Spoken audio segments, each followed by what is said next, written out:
delivered to your recipient within seconds.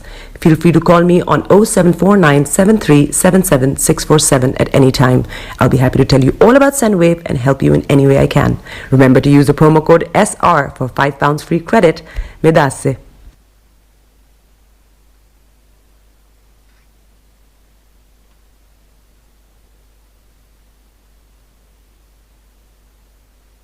Hi guys, this is your friend Uruj from Sendwave. Sendwave is a money transfer app that is used by people all over the world to send money to their loved ones in Africa. With Sendwave, you can send money to Ghana, Nigeria, Kenya, Uganda, and Tanzania. And the best part is, Sendwave is absolutely commission-free. Our exchange rates are excellent. You can see for yourself by checking them out on our website. So how do you use Sendwave? Sendwave is an app that you can download onto your phone from the App Store or Google Play Store. The app is free to download. After downloading it, just open the app and enter your name, email, and phone number. That's it. You're good to go. Make sure you use the promo code SR. S for Starr, R for Radio. This promo code will give you £5 free credit to send to Africa on your first transaction. Your money will be delivered to your recipient within seconds. Feel free to call me on 0749 7377 647 at any time. I'll be happy to tell you all about Sendwave and help you in any way I can. Remember to use the promo code SR for £5 free credit.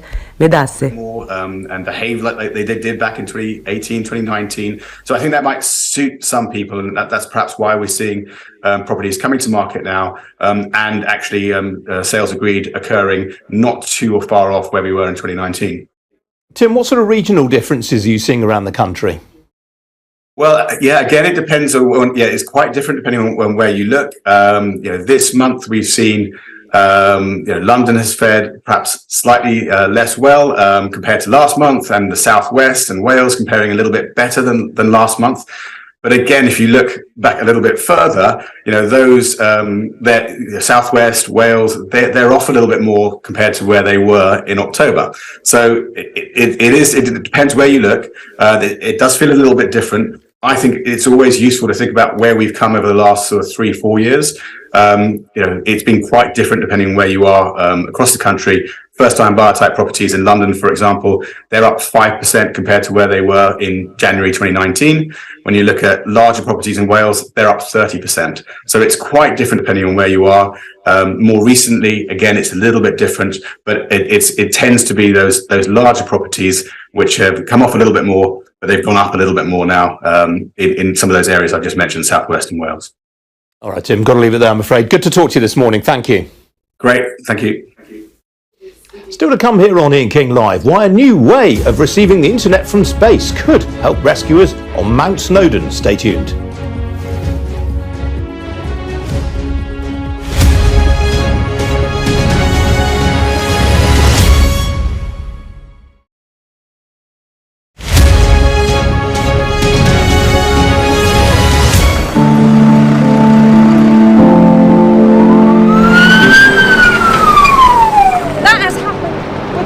And now it's coming from both sides and it's moving this way.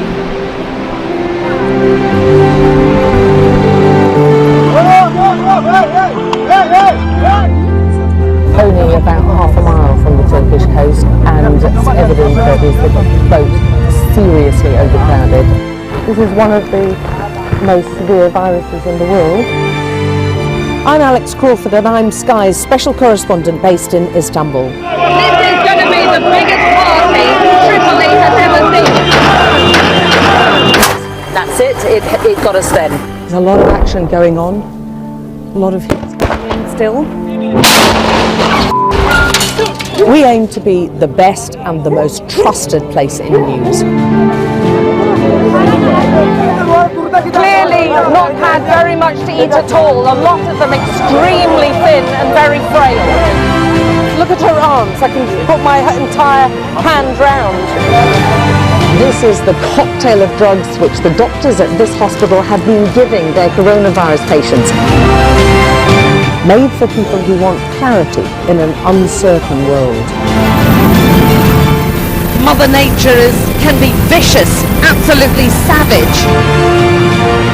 The world's largest falls now down to a trickle in places. I can't imagine how much plastic is lying at the bottom of this huge lake. Oh! close and personal with Irina. This is what makes the job so fantastic. Welcome back. Just want to bring you some live pictures now. Obviously, all eyes on Moscow today as President Xi Jinping of China arrives for a 3-day state visit. It's the Chinese leader's first trip to Russia since the start of the war in Ukraine. President Putin has said that Russia and China are both fighting common threats. Our Moscow correspondent, Diana Magne, joins us now. This is a very, very significant visit indeed, isn't it? Yes, a very important diplomatic moment, really. We're seeing the Chinese leader come down and be met with a sort of ceremonial honours at the airport here in Moscow, met by a deputy prime minister. But as you say, it will be a substantial visit, his first since President Putin invaded Ukraine. This visit was announced on Friday just after President Putin was indicted by the International Criminal Court. You would have thought that that might give the Chinese premier cause for thought, but apparently not. And let's not forget that he too is accused of war crimes in Guangzhou province against the Uyghur minority there. They are expected to talk trade. They are expected to talk their substantial growing economic ties. But this is not a partnership of equals. This is a partnership where Russia is very much the junior partner, isolated on the world stage, looking for Russia as a market to sell its gas and its energy. China is getting that at substantially reduced prices. And of course, this is also a moment where both leaders want to show, and especially Xi Jinping, want to show that they are a peace broker in terms of the Ukraine war. The Ukraine crisis is the way that Xi Jinping names this. He hasn't called it a war. He hasn't condemned Russia. He hasn't accused Russia of being the aggressor in this, but he has laid out a very vague peace plan, which I think Ukraine, for one, finds impossible to countenance because it would just acknowledge Russia's territorial gains over the last year. But I think that the Chinese sort of advisors are pretty clear that at this stage there will be no halt to the war because both parties want to see whether they can make more gains before they'll be prepared to sit down and actually talk for peace. But I think Xi Jinping wants to project himself as a key player in any resolution of this conflict. And of course, we've had editorials from both sides, from President Putin and Xi Jinping already in each other's respective major newspapers, where they've talked about the threat that they both face from American hegemony, from bullying, and how they are committed to world peace and a multipolar world order. And that is very much for the audience in the global south. But I think, this is really a boost for Vladimir Putin to have the Chinese leader come to see him 1 year into his war. They've declared themselves a partnership with no limits. We'll have to see whether that is the case. I think that there are concerns, of course, from America that Xi Jinping will be providing and discussing at this meeting, providing Russia with weapons to fuel its war effort. There's been reporting last week from Politico that China was already providing rifles to Russia, and there are other dual-use technologies that are coming in to support Russia's efforts. That really would crystallize much more of a Cold War situation with Russia and China against NATO. I don't think China wants to be seen to go that far, particularly because of the importance for China of continuing its economic ties with Europe and with the rest of the world. But everybody will be watching very closely the outcome of these meetings. Tomorrow we'll get more out of it than today. Today there are informal talks between the Chinese leader and Vladimir Putin. Tomorrow both sides' delegations will meet. There will be substantial talks. There will be a press conference. So there'll be a lot of news coming from Russia over the next couple of days. Di, you mentioned just now Xi's ambitions as a sort of peace broker. Obviously, we've seen that in the Middle East last week, brokering talks between the Saudis and the Iranians. We're told that he is going to be speaking to President Zelensky of Ukraine by telephone at some point. Do we get any sort of readout from the Chinese as to when that's going to take place? Not yet. Presumably after these calls, after these talks with Vladimir Putin, you would have thought that given President Biden's unexpected appearance in Kyiv a couple of weeks back, it wouldn't be a bad opportunity for the Chinese leader to do the same thing. But the expectation is that it will just be a phone call with Volodymyr Zelensky, who has said in the past when China put out its peace proposals that he would be happy to discuss them going forward with China. But it does seem very one-sided that you have this huge state visit from the Chinese leader, a sort of pat on the back for Vladimir Putin, who's called him his good old friend. Xi Jinping's been slightly more restrained in his terminology in the letter that he wrote about this meeting. And that he'll just make a telephone call to Kyiv. But it's better than nothing. And I think that is, the expectations that he can actually play a role in brokering peace at the moment are pretty limited, basically because neither side is really looking for peace quite yet. But it is possible that he will be able, if he believes or wants it, to weigh in, as this situation continues. Okay, thanks, Di. Now, it's a bold claim, but the satellite communications company OneWeb now says that for the first time, internet connectivity from space will be available at the summit of Mount Snowdon, one of the UK's most remote and connectively challenged locations. The company, which is part-owned by UK taxpayers and which is in the process of merging with the French satellite operator Eutelsat, says such connectivity will be vital for businesses, emergency response teams and armed forces around. Hi. I'm Dr. Donald Palmer and I'm an immunologist. COVID-19 is still with us and making people ill every day, but it's not too late for all adults to book their first or second NHS COVID-19 vaccination. To get these vaccinations while they are still available and protect yourself and those around you, visit nhs.uk/COVID vaccination or call 119. Hi guys, this is your friend Uruj from SendWave. SendWave is a money transfer app that is used by people all over the world to send money to their loved ones in Africa. With SendWave, you can send money to Ghana, Nigeria, Kenya, Uganda, and Tanzania. And the best part is, SendWave is absolutely commission free. Our exchange rates are excellent. You can see for yourself by checking them out on our website. So how do you use SendWave? SendWave is an app that you can download onto your phone from the App Store or Google Play Store. The app is free to download. After downloading it, just open the app and enter your name, email, and phone number. That's it. You're good to go. Make sure you use the promo code SR. S for Starr, R for Radio. This promo code will give you £5 free credit to send to Africa on your first transaction. Your money will be delivered to your recipient within seconds.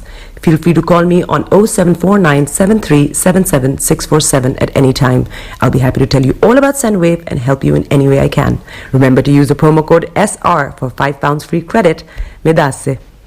Tune in to On Point here on Star Radio UK with Empress Regina every Monday at 5 p.m. GMT.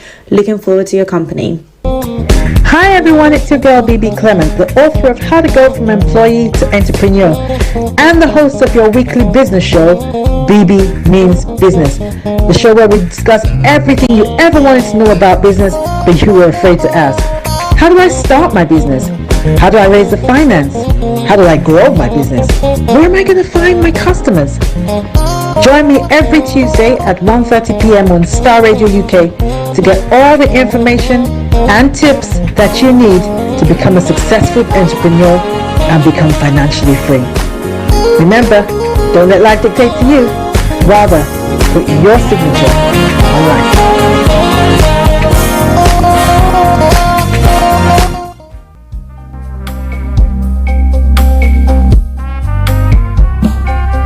Are you looking for the fastest, reliable, and trustworthy door-to-door shipment company? Well, look no further. When was the last time your family received a shipment back in Ghana on time and in time? You are not sure? Well, Lamb Shippers, we pride ourselves with being the fastest, reliable, and trustworthy shippers you can use. You are assured of a prompt pickup anywhere in the UK by our personnel. They also make sure your items are well packaged to get to its destination in time. When it comes to door-to-door shipment, look no further. Well Lamb Shippers, contact us on 07939009321 or 07498911820, or you can visit our website www.welllamb.co.uk. You can also drop us a mail, info@welllamb@gmail.com. Well Lamb Shippers, fast, reliable and trustworthy.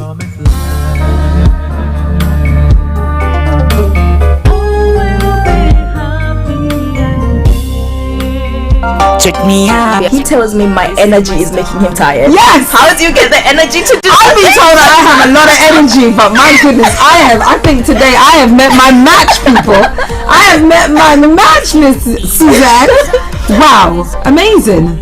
One of the things that's the start of the darkness. The whole of darkness. So what did that Myself and the world will adjust. And 2019. Forget the proverbial boardroom. Join me, Simone Frazier, on The CEO, the program that gives you the driving seat over your life. Every Tuesday, 8 p.m. only on Starr Radio. Hi there. Are you dreaming of owning your own house in Ghana? Then you will need a well-documented piece of land that is free from troubles. I highly recommend My Africa Property for any size of land that you will need. With My Africa Property, lands are available in Pram, Sopoli, Tohenia, Ogome, Dodova, Winneba, and many other locations at affordable prices. These locations are about an hour away from the airport, only 35 minutes from the motorway, 10 minutes drive from Central University College, 10 minutes drive to the beach, and close to Pram Senior High School and Ghana Men's Soccer Center of Excellence. For more details, visit our website www.myafricaproperty.com or call our UK office on 0208 123 2523. For our US and Canada offices, call us on +1 585 184 994145. You can also email us at ghana@myafricaproperty.com. Getting onto the property ladder has never been easy until now. Join us this and every Thursday from 7 p.m. to 8:30 p.m. live on the Property Hour Show on Starr Radio UK, where we talk to mortgage brokers, property developers, estate agents, landlord, tenant, property consultants on how to invest or get into the property business and make money. You can't afford to miss this. The Property Hour Show is your best source into the property industry. Broadcasting live online. Turn it on. Turn it up. Hi there, this is CJ Buckman, your life coach. And whenever I'm in London, I listen to Starr Radio UK right here. But guess what? You can listen to wherever you are. All around the world. The best radio show. Broadcasting worldwide, online 24/7. All around the world. In your car. At work. At home. On your smartphone. This is Starr Radio UK. Are you ready to turn it up? 10, 9, 8, 7, 6, 5, 4, 3, 2, 1. Birds flying high, you know how I feel. Sun in the sky, you know how I feel. Breeze drifting on by, you know how I feel. It's a new dawn, it's a new day, it's a new life for me. And I'm feeling good. Hey there, this is Archie, and it's Starr Radio UK and the morning show.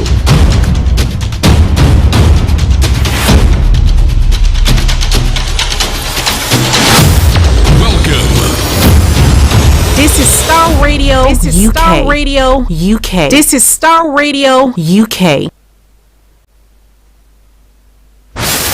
Welcome.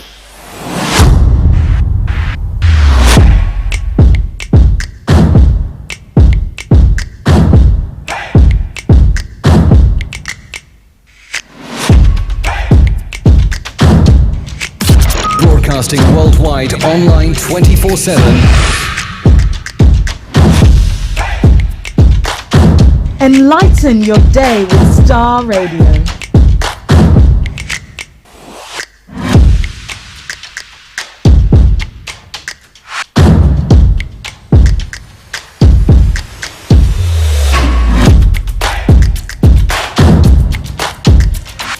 Starr Radio, radio for the people, live.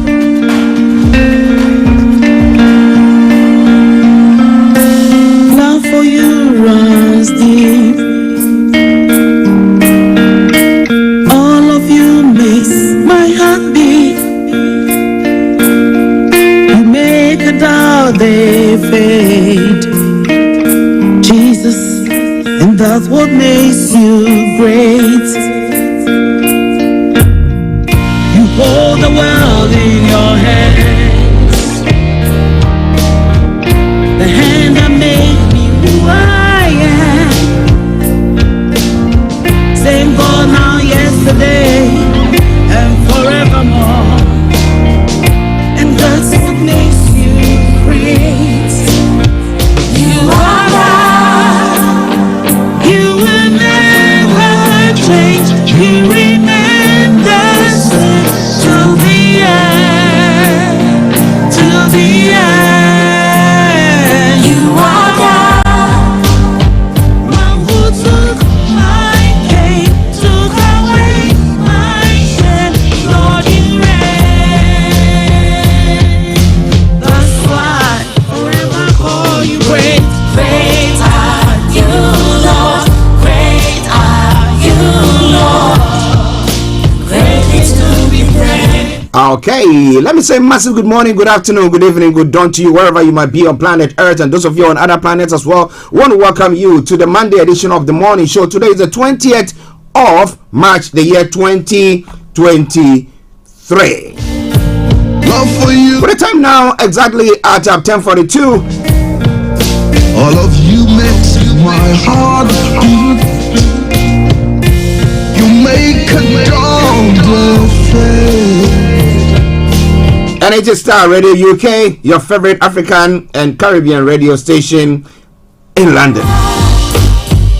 Well, I remain yours sincerely, the one and only Archie. And from now till 1 o'clock when the curtain is brought down, I'll be your captain. So once again, as I say, welcome on board. One who took my pain, took away my shame. Lord, you reign. But this is Starr Radio UK. Share the broadcast with your friends and loved ones and invite them to like our pages. And let me say good morning to my colleagues this morning, Mr. Olayomi, Koiki, and HRH Linda Pallien, who will be joining on the program. And to my able producer, Mr. Francis Guy, good morning to you. And to Mr. Frank Davis in town as well, good morning to you all. Every one of you tuned in this morning to listen to us, we salute each and every one of you. But do me a massive favor, share the broadcast with your friends and loved ones and invite them to like our pages. Almighty, I worship. Felix, good morning. Kojo, good morning to you as well. And let me say a special good morning and a high belated birthday to Mrs. Joyce Dick, Mrs. Joyce Dake. I hope you are doing very, very well. And any one of you or every one of you who celebrated a special day over the weekend that we didn't have the opportunity to wish you well, we wish you all well. To all the women folks as well here in London, it was a Mother's Day yesterday as well, and we salute each and every one of you. We say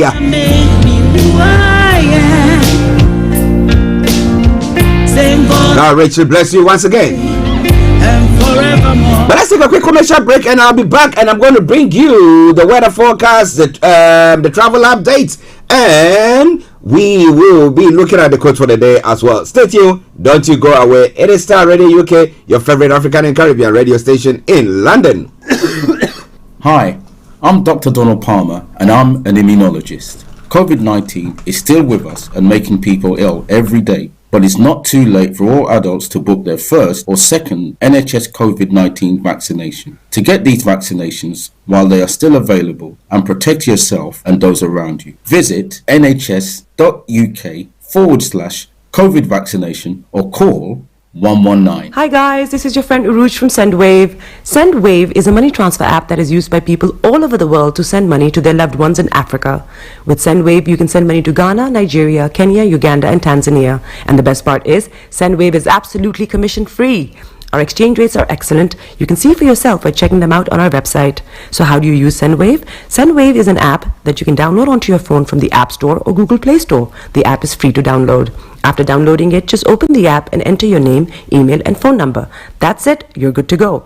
Make sure you use the promo code SR. S for Star, R for Radio.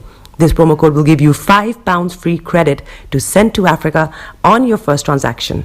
Your money will be delivered to your recipient within seconds. Feel free to call me on 0749 7377 647 at any time. I'll be happy to tell you all about SendWave and help you in any way I can. Remember to use the promo code SR for £5 free credit. Medasse. Tune in to On Point here on Star Radio UK with Empress Regina every Monday at 5 p.m. GMT. Looking forward to your company. Hi everyone, it's your girl BB Clement, the author of How to Go From Employee to Entrepreneur and the host of your weekly business show, BB Means Business, the show where we discuss everything you ever wanted to know about business but you were afraid to ask. How do I start my business? How do I raise the finance? How do I grow my business? Where am I going to find my customers? Join me every Tuesday at 1:30 p.m. on Star Radio UK to get all the information and tips that you need to become a successful entrepreneur and become financially free. Remember, don't let life dictate to you. Rather, put your signature on life.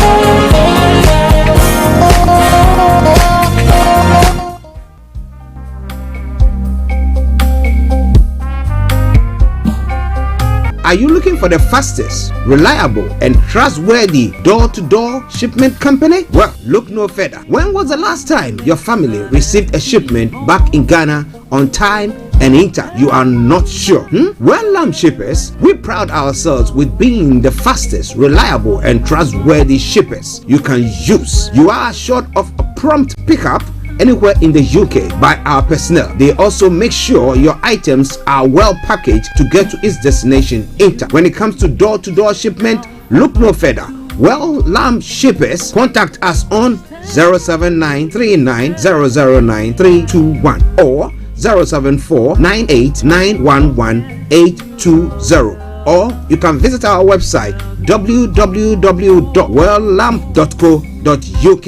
You can also drop us a mail, info@welllamp@gmail.com. Well Lamp Shippers, fast, reliable, and trustworthy.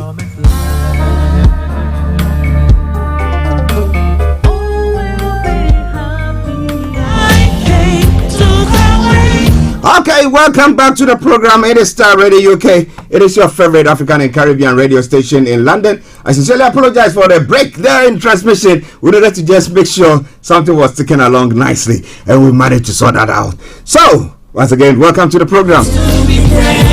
Okay, for those of you who have not listened to us before, it's the first time of tuning in to watch us or anything. This is how the program is going to go. I'm going to bring you the quote for the day, the weather forecast will follow suit, then the travel update as well. But we'll move on from there to have a look at some of the stories making the rounds across the globe, known as global trotting. Then after that, at 11 o'clock, we have Olayomi Koiki, who will be joining in to bring you updates from Nigeria. Well, the gubernatorial election has been held. Well, declarations have been made. But how do you see the whole election? Yomi will be telling you more about that. And then we'll continue from there and have a look at some of the stories making the rounds across the globe. Yes, the international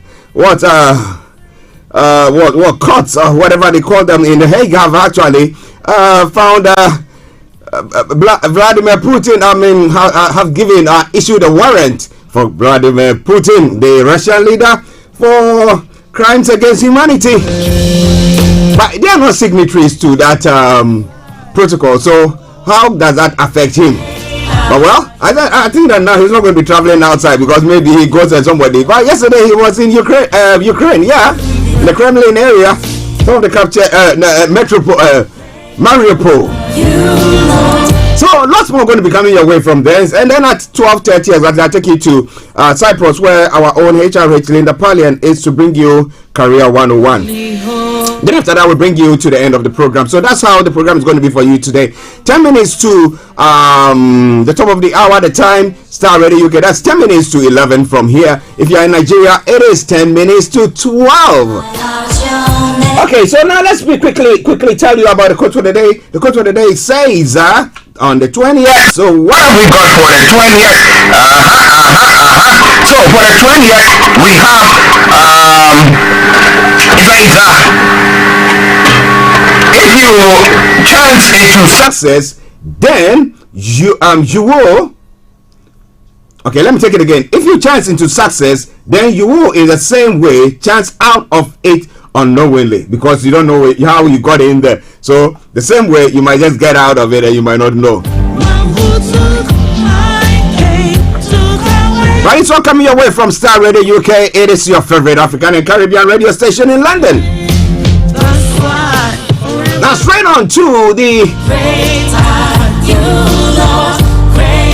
weather front, and let me tell you what is happening on the weather front this morning. As I did say earlier on, well, for London and the southeast of England, this is how the weather is going to be for you today.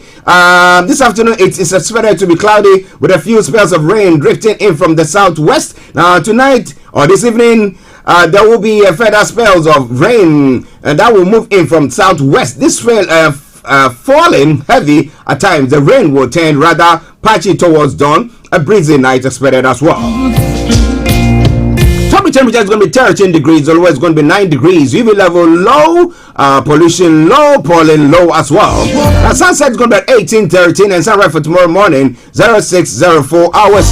That brings us to the end of the weather forecast. Now let's move on straight to the transport. So on the travels this morning, for those of you in London and the southeast of England, this is how the travels is like. Keep your eyes on the roads, because we are pressed with time. We're just kicking on with it.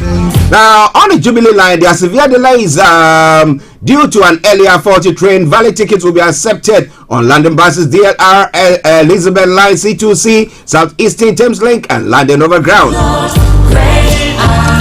That aside, all the others good service there. DLR good service, London Overground good service, but London Tramlink have got minor delays between Elmes and New Addington due to a shortage of trams. Good service on the rest of the line though. Now on the major roads in London, this hour is spanning out this morning. A13, A24, A4 Central London Red routes have all got closures. That aside, all the others good service there. Now when we move on straight to the river bus as well, good service throughout. London Cable Car good service throughout, but on the final segment of the travel updates, that's the national rate. That's what we got for you. The First Transparent Express has got minor delays. Great Western minor delays. Merseyrail minor delays. Northern Rail, Southern Thames Link or minor delays. But Transport for Wales has got special service, so check before you leave. That aside, if you are stuck anywhere, please continue to listen to us. As and when there are any changes, we'll bring it to the fore. Yes. So once again, let me say good morning, good afternoon, good evening, good dawn to you wherever you might be on planet Earth. Enjoy your commute for today. But you know what? Continue to keep those eyes on where? On the road. Hi, I'm Dr. Donald Palmer, and I'm an immunologist. COVID-19 is still with us and making people ill every day. But it's not too late for all adults to book their first or second NHS COVID-19 vaccination. To get these vaccinations while they are still available and protect yourself and those around you, visit nhs.uk/COVID vaccination or call 119. Okay, welcome back to the program. Yes, some education there. Okay, health education there from the NHS for you as well. And we want to say, wherever you might be, that remember, if you have not as yet, had your vaccine, please do your best to do so. My producer just informed me that my image is frozen. So stay tuned, don't you go away. A quick commercial break, I'll be with you. Star Radio UK, your favorite African and Caribbean radio station in London. Hi everyone, it's your girl BB Clement, the author of How to Go From Employee to Entrepreneur and the host of your weekly business show, BB Means Business, the show where we discuss everything you ever wanted to know about business but you were afraid to ask. How do I start my business? How do I raise the finance? How do I grow my business? Where am I going to find my customers?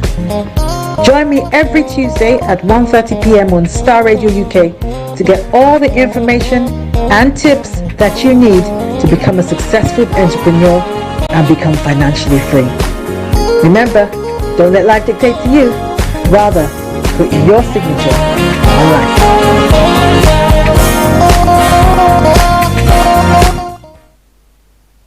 Getting onto the property ladder has never been easy until now. Join us this and every Thursday from 7 p.m. to 8:30 p.m. live on the Property Hour Show on Starr Radio UK, where we talk to mortgage brokers, property developers, estate agents, landlord, tenant, property consultants on how to invest or get into the property business and make money. You can't afford to miss this. The Property Hour Show is your best source into the property industry.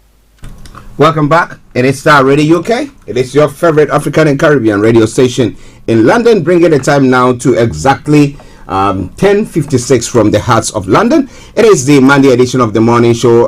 Again, let me sincerely apologize for the freeze on my ear in my image, but I'm back. We are back, and everything is moving on good. And as I did say, exactly at 11 o'clock, we have Mr. Olayomi Koiki joining in. But if you have joined us, well, some of the stories making the rounds, the global trotting, as we would have gone comprehensively, but this time around, let me just tell you, well, resident defy curfews, storm Kano Street to celebrate NNPP victory. Of the 13 winners announced so far, the electoral body, 9 of them belong to the APC, 3 are PDP members, and 1 is in the NNPP. Now, Lagos is what it is today because of each and every one of you, regardless of ethnicity, religion, political affiliation, gender, or age. Now, we're speaking. Now, PDP clears 28 Oyo Assembly seats as APC wins 4. Now, despite the dusk to dawn curfew in Kano State, as I did say, well, the residents have decided to just get out on the streets to demonstrate or celebrate their victory, the victory of the NNPP. Well, I'll be telling you more about that. It's all coming your way from Starr Radio UK. How did you see that election? Was it free and fair? Was it better than what we've seen in the past few days? Well, or weeks, let me put it that way. Not very sure, but as you know, it is Starr Radio coming your way this morning from London. Okay, now let's move on to some other stories making the round. Sudan to establish new civilian-led transitional government on April 11. Okay, so let's see. Maybe that will end all the demonstration. Now, speaking at a news conference broadcasted by Sudan State-run Suna News Agency on Sunday, that's March 19, Khalid Omar said a finalized political settlement is being reached. So, come April 11, that will be done. They'll hand over to a full civilian rule. But is it that they are there? Are they going to be puppets who will be, these ones will be behind the military pulling their strings? Now, gunmen killed 9 Chinese at a mine in Central African Republic and as well in Zimbabwe, while mushroom trade supplements family incomes. Wow, something good coming from there as well when it comes to our trade. Now, when it comes to other stories, Archie was criminally reckless. He has a case to answer, Attorney General says. Now, you know, when it comes to this part of that part of the world, everybody claims that the other person is reckless or corrupted but you ask yourself the question, he who goes to equity goes with the clean hand. Which of them? So I asked myself, they are all somewhere. This one will just do something, they come back, and once they are out of power, they accuse the other person, and then that one will say, you know, when I come back, I'm going to do that, and another one comes, and we never seen anything. And whether when state funds have been swindled or misappropriated and everything, whether they've refunded them, we've never heard anything of the sort. But what do you think? Well, it is all coming your way from Starr Radio UK, your favorite African and Caribbean radio station in London. Now, unveiling of Chris Hilton as Black Stars manager. Now, there's a new Black Stars manager, Chris Hilton. We'll be telling you more about that as well. So, Ghana Sports, after the death of the burial of the late Christian Atsu last Friday, Now, some hopes a new Black Star coach, and how is it going to pan out for them as well, and actually improve on the fortunes of the nation when it comes to football. Now, Prince Professor Frimpong Boateng's Jubilee House Galamsey allegation, but this is the seat of government. If he is alluding or something have done that, this is not like the UK or other part of the world where, I mean, you can have the FBI or you can have the police here coming to investigate, though you can be at the helm of whatever. No one is above the law. But when it comes to our part of the world, my goodness, what do you think about that? Well, it is Starr Radio UK. It is your favorite African and Caribbean radio station in London. European banking shares drop after Credit Suisse take over. The troubled Swiss bank was bought by its rival UBS in a government-backed deal after urgent weekend talks as well. So, is that going to ruffle the banking sector once again, taking us back into the day? Well. It's all coming away from Starr Radio UK. It is your favorite African and Caribbean radio station in London. China's Xi Jinping is in Russia for talks with Putin. Well, we'll be telling you more about that. Central banks rush to keep cash flowing. 6 central banks moved to keep credit flowing worldwide after 2 big institutions collapsed. Well, how is it impacting your life this morning, wherever you might be? It is Starr Radio UK. Thailand has dissolved parliament ahead of May's election. Opinion polls say former Prime Minister Thaksin's daughter Pitonstan is widely favored to become the next Prime Minister. True or false? India steps up search for Sikh separatist preacher. Now, police in Punjab are looking for Amritpal Singh, a supporter of calls for separate Sikh homelands. Does it resonate? Wow. It looks like the moment you call for that, then everybody's coming for you. However, when you're saying that we are being marginalized, we are not being treated fairly, they say that shush, that should not be heard. Okay, stagnating wages cost UK workers 11,000 a year. Now, 15 years of stalling wage growth has left British workers worse off. A new analysis suggests. But what will government say? We're giving you enough. We don't want to increase your pay. Because we do so, what is going to happen? We're going to have what we call it inflation going up. But well, if you want to know more, just stay tuned. Don't you go away, because it's gone 2 minutes past 11, and I've got a man on the ground who's going to be telling you what exactly took place over the weekend when it comes to the elections in Nigeria. The gubernatorial elections, we had the presidential, but this time around we have the gubernatorial one. And let's go to Yomi in our North London studios, and let me say, Yomi, good morning to you. Well, a very good morning to you, Mr. Archie. Good morning to all our listeners and viewers from around the globe, and welcome once again to the 20th day of March 2023, 3 minutes past 11, 3 minutes past 12 p.m. local time in Nigeria, and I welcome you once again. Good morning, Frank. Good morning to all the other teams of Starr Radio UK, and welcome once again to the finest African and Caribbean radio station in London. Yes, how are you doing, sir? Well, I'm doing very well. It's good to be back after the long weekend. Great as usual, as we have a lot of our listeners that rely on us. But like I always say, we are never away, even if the morning show is not with you over the weekend. Remember that there's a lot of program lineup Monday to Sunday, 24 hours. But I'm doing very well. But like I said, excited to be back again to give some of those, updates again, as we love to do on the morning show. And, we say good morning once again and a very good afternoon. Good evening to those Japan, Australia, and likewise New Zealand, as they're already late night as we speak right now. Okay, so wherever you are, we want to once again say welcome to the program Starr Radio UK. Mr. Olayomi Koiki in our North London studios. I'm actually here in the South studios, and we are bringing you updates from Nigeria. Well, we were all looking forward to the weekend. We were thinking, what is Saturday going to hold for us? Well, it's all said and done. Some declarations have been made. But first of all, can you give us a sneak view of what took place during Saturday's election and the aftermath? Well, Saturday morning, as we were all waking up to continue what INEC, has been preparing for 4 years after every election, there's always a preparation for the next one. This election is cost about almost close to 340 billion naira, which is quite a staggering amount of money when you break it down back to dollars. But one thing is, 25th, the election went, but as usual, without the fight, without the ballot snatching, and things that maybe some of us, maybe because we are outside the country, still find it very difficult to understand how, one of the most populous black nations in Africa could not conduct an election without violence.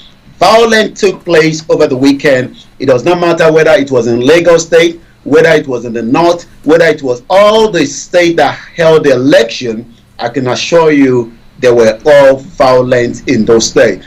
We cannot categorically say that every polling unit was peaceful, but from the images coming out, it shows that Nigeria is still backward when it comes to election preparation. And why do I say so? It depends on whether you are playing the ethnic card, like it was played in Lagos State. Lagos Chan doesn't want Lagos to be left to the Igbo people in the hope that Labour Party was going to win the election. I can assure you now that the election has been concluded and Sanwo-Olu is already speaking. This is what he had to say this morning. Let's start with Sanwo-Olu from Lagos State. Then I can give you some of the snips that we already have here, because I already prepared, I think, about 6 different areas that I'm going to be touching on.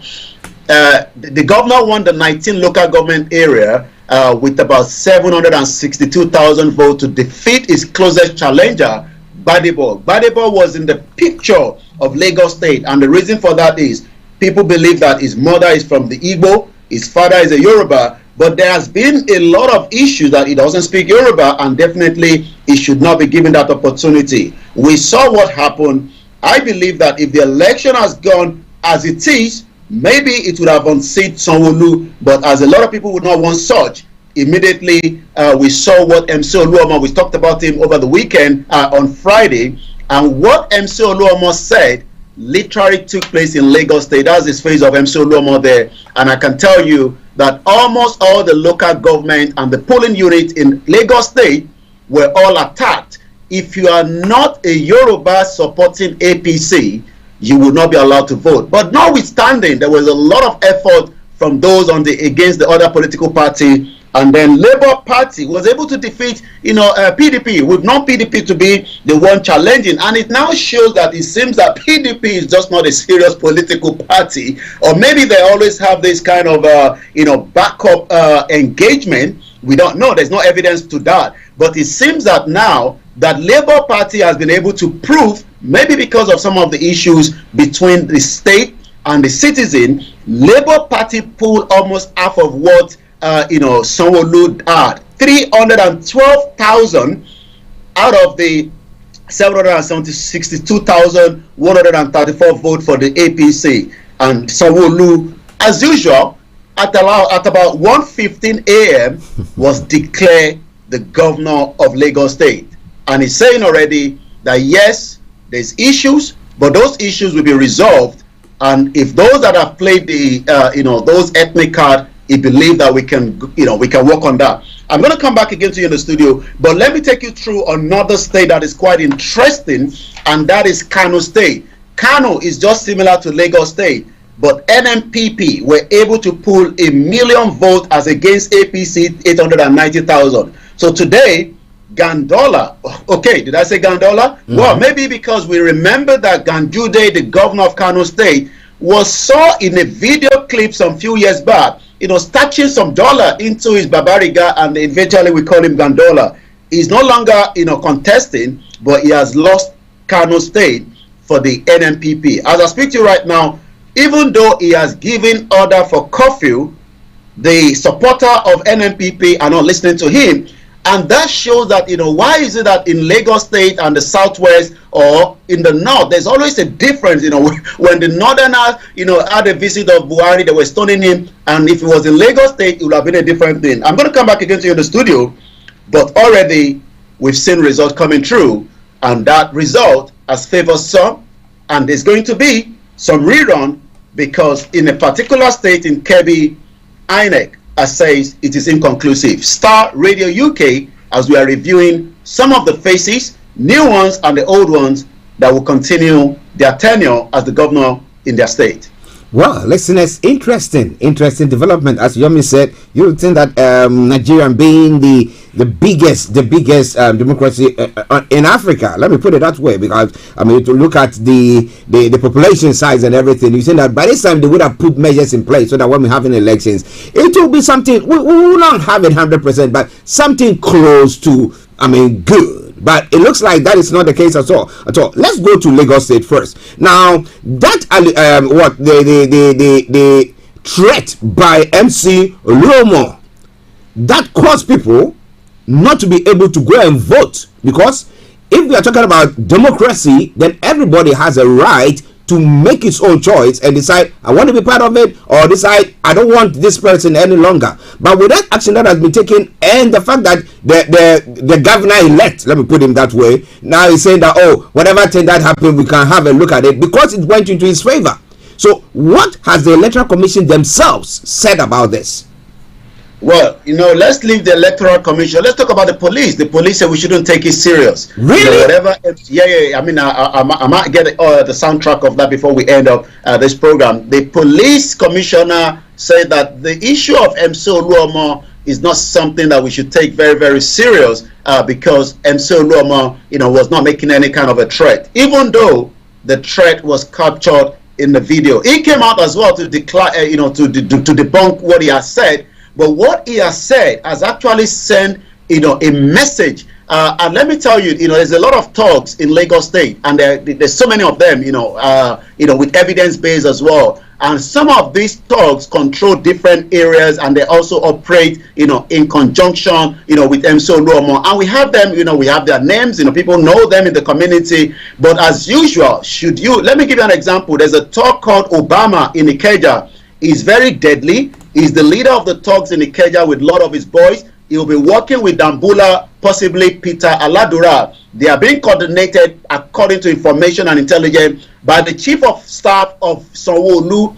Let's take you back again. There's another one called, one minute. And we have a lot of them, whether they're operating from, from Mushin, they're operating from Okokomaiko. These are the thugs that were put out to, in the fearful way that a lot of voters that would have loved to vote refused to go out, especially knowing that their life could be at risk. And I can confirm that in Lagos State, a life was lost during that election. That's a sad thing. But let me ask you something. Now, let's imagine that it was Chief Dr. Sunday Igboho who made that statement that we're going to make sure that anybody who goes to vote for the APC because of the way they've treated them, we'll not allow, we'll make sure that we deal with them. Would the police say that, oh, they are just making it just fun or something that is not serious? If it was Professor Akintoye who made that statement, is that what they're going to say? Or if it is Nnamdi Kanu who made that statement from his cells, how would they take it now? Well, let's go back to just about a month before the election. Imagine the Inspector General of Police actually coming out to say that the Yoruba nation are the one to disrupt the election. And great thing now that, the Yoruba people, as much as, we do not, tell anybody to go out on that fateful day, but those that wanted to vote, they are Yorubas, they have the right to vote, we cannot hold them back. But the group cautioned Inspector General of Police on allegation. This was after the Inspector General of Police actually put out this statement. But Ilanomo Odua Worldwide then came out and urged Inspector General of Police Usman Baba not to raise furious allegations against the Yoruba. According to the umbrella body of the Yoruba self-determination groups, advised him to have a recourse to the history, the Yoruba people, rather than forming unfounded opinion. And the reason why such was happening is because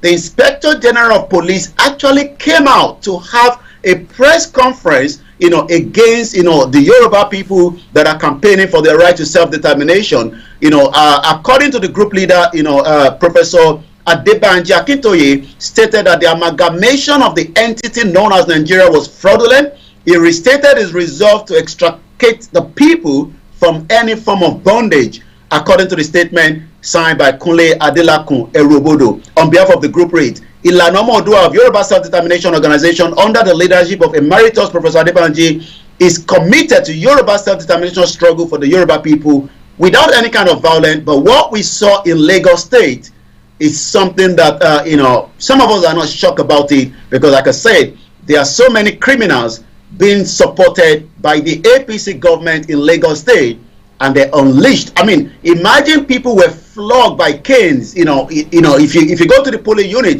with the police there, and you can't vote. For what? Why were they being flogged? Why were they being flogged? You're not voting for APC. I mean, even some Yorubas were denied from voting, and Lagos State was just a complete shamble, and that is not democracy for some of us that are outside the country. It's a very, very sad situation. Very, very sad situation. And we will have the security agencies sitting there and saying that, oh yeah, it's okay, it's no threat. It's not, because MC Olayomi has got supporters. He makes a statement and people run with it. It's like what is happening in the US, where Trump was in the White House, said that, oh, you know what, let's go there, go do that, and incited the people, and the people did the same thing. So if you come out tomorrow to say that, I was just joking, or what I said, I didn't really mean it, you've already said what you have to say. So it's very sad, but I hope that the security agencies will look into it.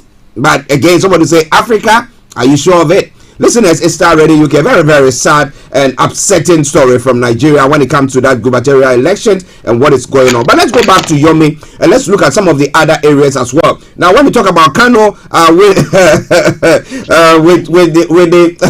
what do you call him? The Gandola, who is now out. I don't know what he's going to do. I hope that he did everything right, though, because maybe the NNPP candidate, new governor who's going to come, is going to prosecute him. Who knows? Well, Kano State, just as Lagos State, is a state, with its own, uniqueness and with its own, opportunity. I mean, for those that would love to live in Kano State. I mean, I would not love to live there because, so for so many reasons, especially, we are not living in a society where, we are practicing the same law.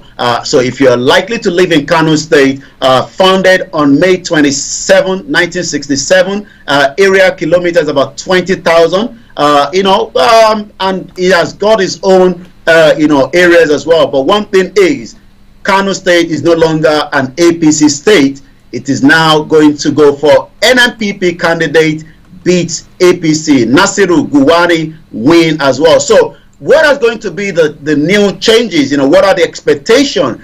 First and foremost, when a new party comes in, be rest assured that they just want to look into all the atrocities. They want to make sure that whatever the previous governor have done, especially somebody like Ganduje that has been there. Ganduje definitely will have opportunity with Tinubu in the presidency. He might be given a new position. But one thing is, the NNPP, the new Nigerian People's Party, they are the candidates as well for the president, but he didn't make it up down there. But he actually divided the vote for the PDP, especially as defeated, like I say, with about 1 million up to APC 890. According to the Independent National Electoral Commission returning officer, Professor Ahmed Doko Ibrahim announced Yusuf as the winner of Kano gubernatorial election. So what are we going to see? Earlier, the Kano State announced curfew just to calm down the post-election tension. But I can tell you this morning, there is still jubilation. Curfew is not even being, adhered to, especially from the party that won the election. But we know that, in the next few months, Ganduje will be leaving and a new political party will be taking over in Kano State. Are they going to unleash their venom on Ganduje or Gandola? Well, we'll see. Maybe we'll be finding the dollar. But as Yomi said, if he's taken to the presidency or in the government of Tinubu, that is his protection there. So what can be done to him? Yeah.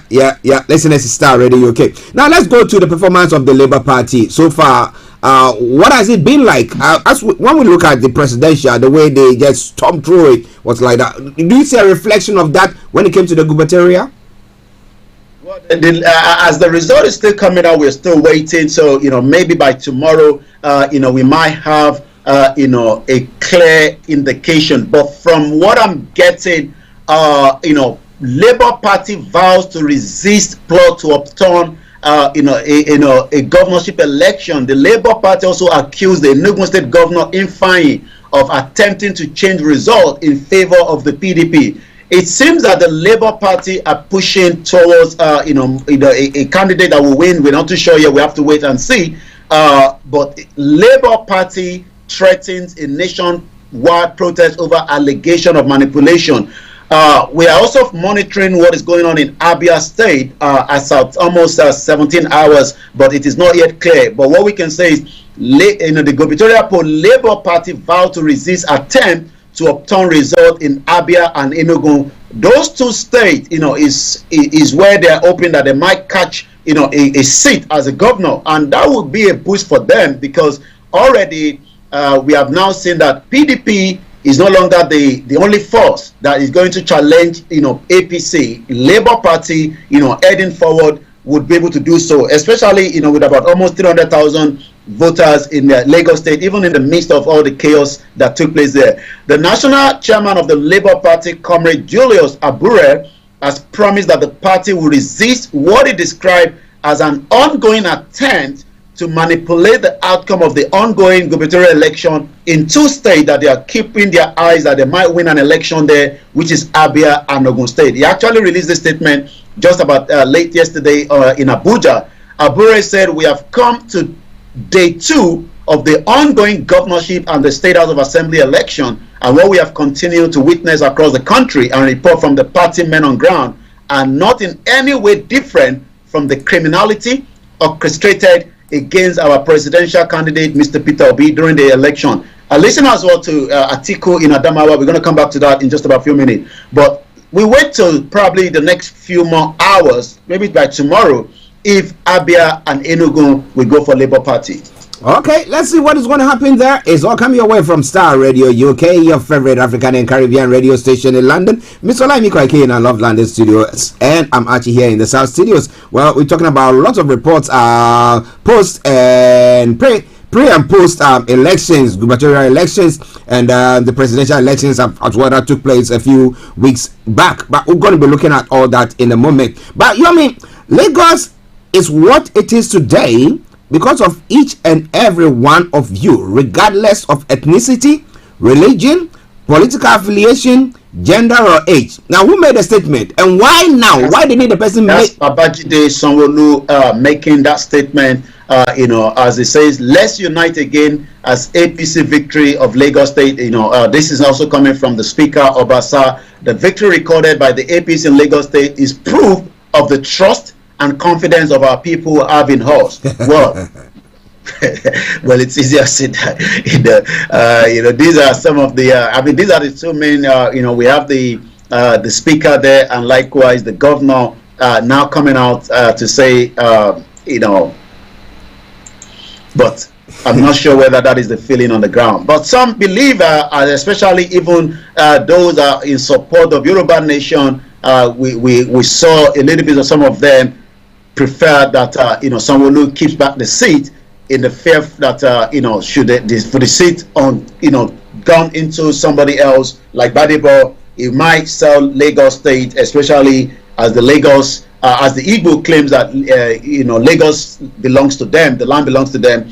Even though, like I said, personally myself, I don't believe in that nonsense. Okay, listeners, it is Starr Radio UK. That's the speaker there to your left hand side and the governor to your right, for those that probably are not familiar with the two faces. So these are the two key individuals after the deputy governor that, you can say the three main actor of a state, just as we have it as the president, vice president, and the senate president. Okay, listeners, that is some of the victors when it comes to the gubernatorial elections, but it's all coming away from Starr Radio UK. Well, that's the statement that has been made by the Lagos State governor, and the governor-elect call him that. Okay, calling for unity, but the question is, why they didn't call for unity when people's properties were being destroyed and when people went to the election and they were being whipped? Why they didn't call for unity? Why didn't he say that there's no need for that? But let's go back to Yomi for some more of the stories making the rounds this morning in Nigeria. Over to you, sir.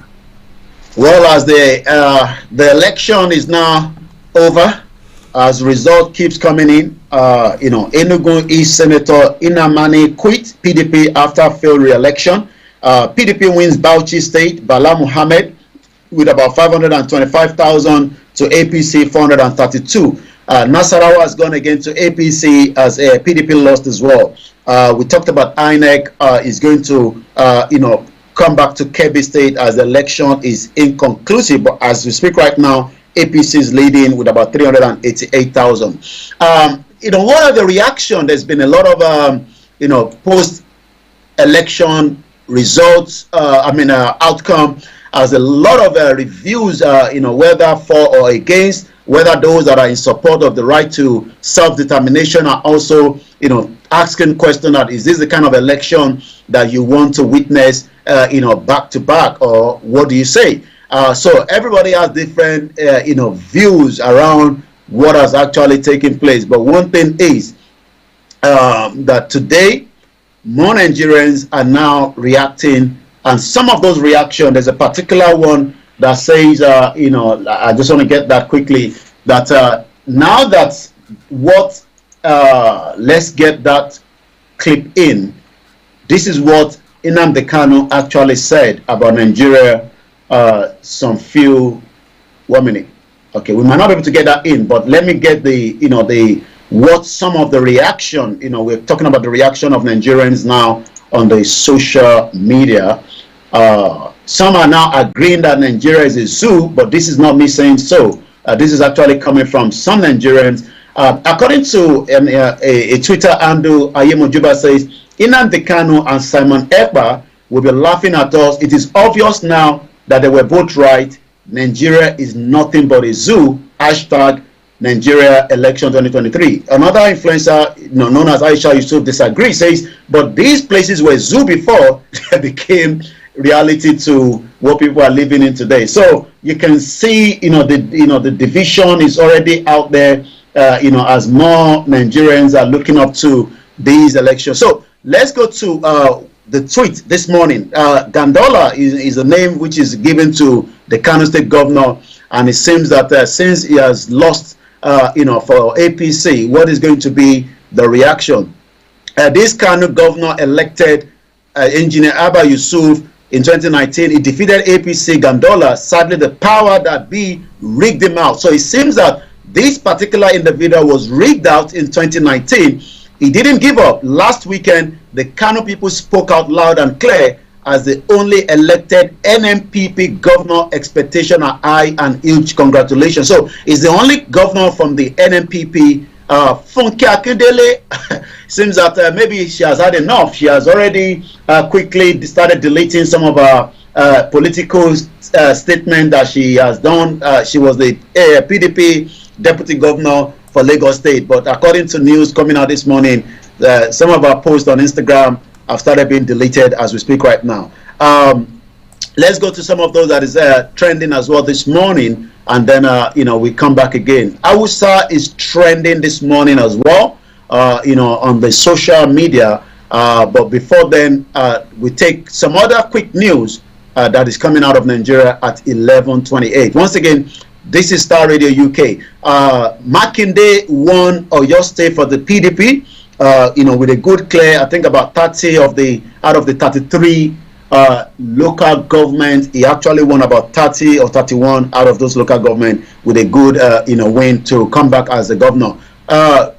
Ogun State, the governor there won as well, just as Kwara State, and likewise, some of the other states as well. But let's take into the business, what are the reaction, especially with the election, fever. Federal government rakes in about 10 trillion VAT under Buhari, according to the National Bureau of Statistics.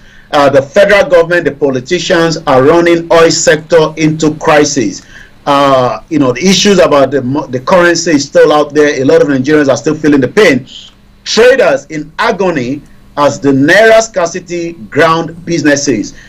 Even though the CBN has come out to say, look, you can continue to get your, old currency and the new one, until December, but it seems there is still issues surrounding that, and that means a lot of, Nigerians today are still finding it very, very difficult to get access to the money. Star Radio UK, a very great news. Our brother that we've talked about so many times, Ijile Marcos, that I told you that was had issues with in Turkey. I got a phone call from him yesterday, and I can confirm officially that he has now been released. Star Radio UK, I'll come back again to you now in the studio. Well, listeners, Mr. Olayomi Koiki bringing you updates from Nigeria. It is Star Radio UK. It is your favorite African and Caribbean radio station in London. Okay, now let's talk about the naira scarcity. You did touch on it briefly. Now, how are people feeling? Because they were going for election, so everybody's attention was like election. But you have to still eat. You have to still survive. How are people getting the naira?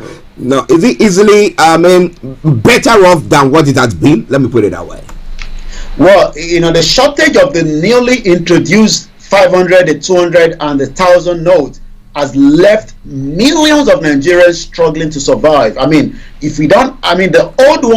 problem is the old one is not out. They're not bringing the old one into the circulation, and that is giving a lot of concern. And the reason for that is if the old one that has been removed out of the society is not coming back, then the question is, why is the CBN not pumping that money back? Since the money have not been destroyed, it's still kept in the vault. So they should allow that while they are waiting for the new one, that would then eventually be used. But for now, so many Nigerians, those that are the petty traders, the artisans, the laborers, who rely heavily on cash for their daily businesses. Well, it's interesting, but what has the governor said so far? Because the question that I've been asking, if there was 1 trillion naira old notes, now how much of the new trillion naira notes was printed? So 1 trillion, did they match it? Have they come out to explain what exactly is going on? Did they say 1-to-1, or what have happened?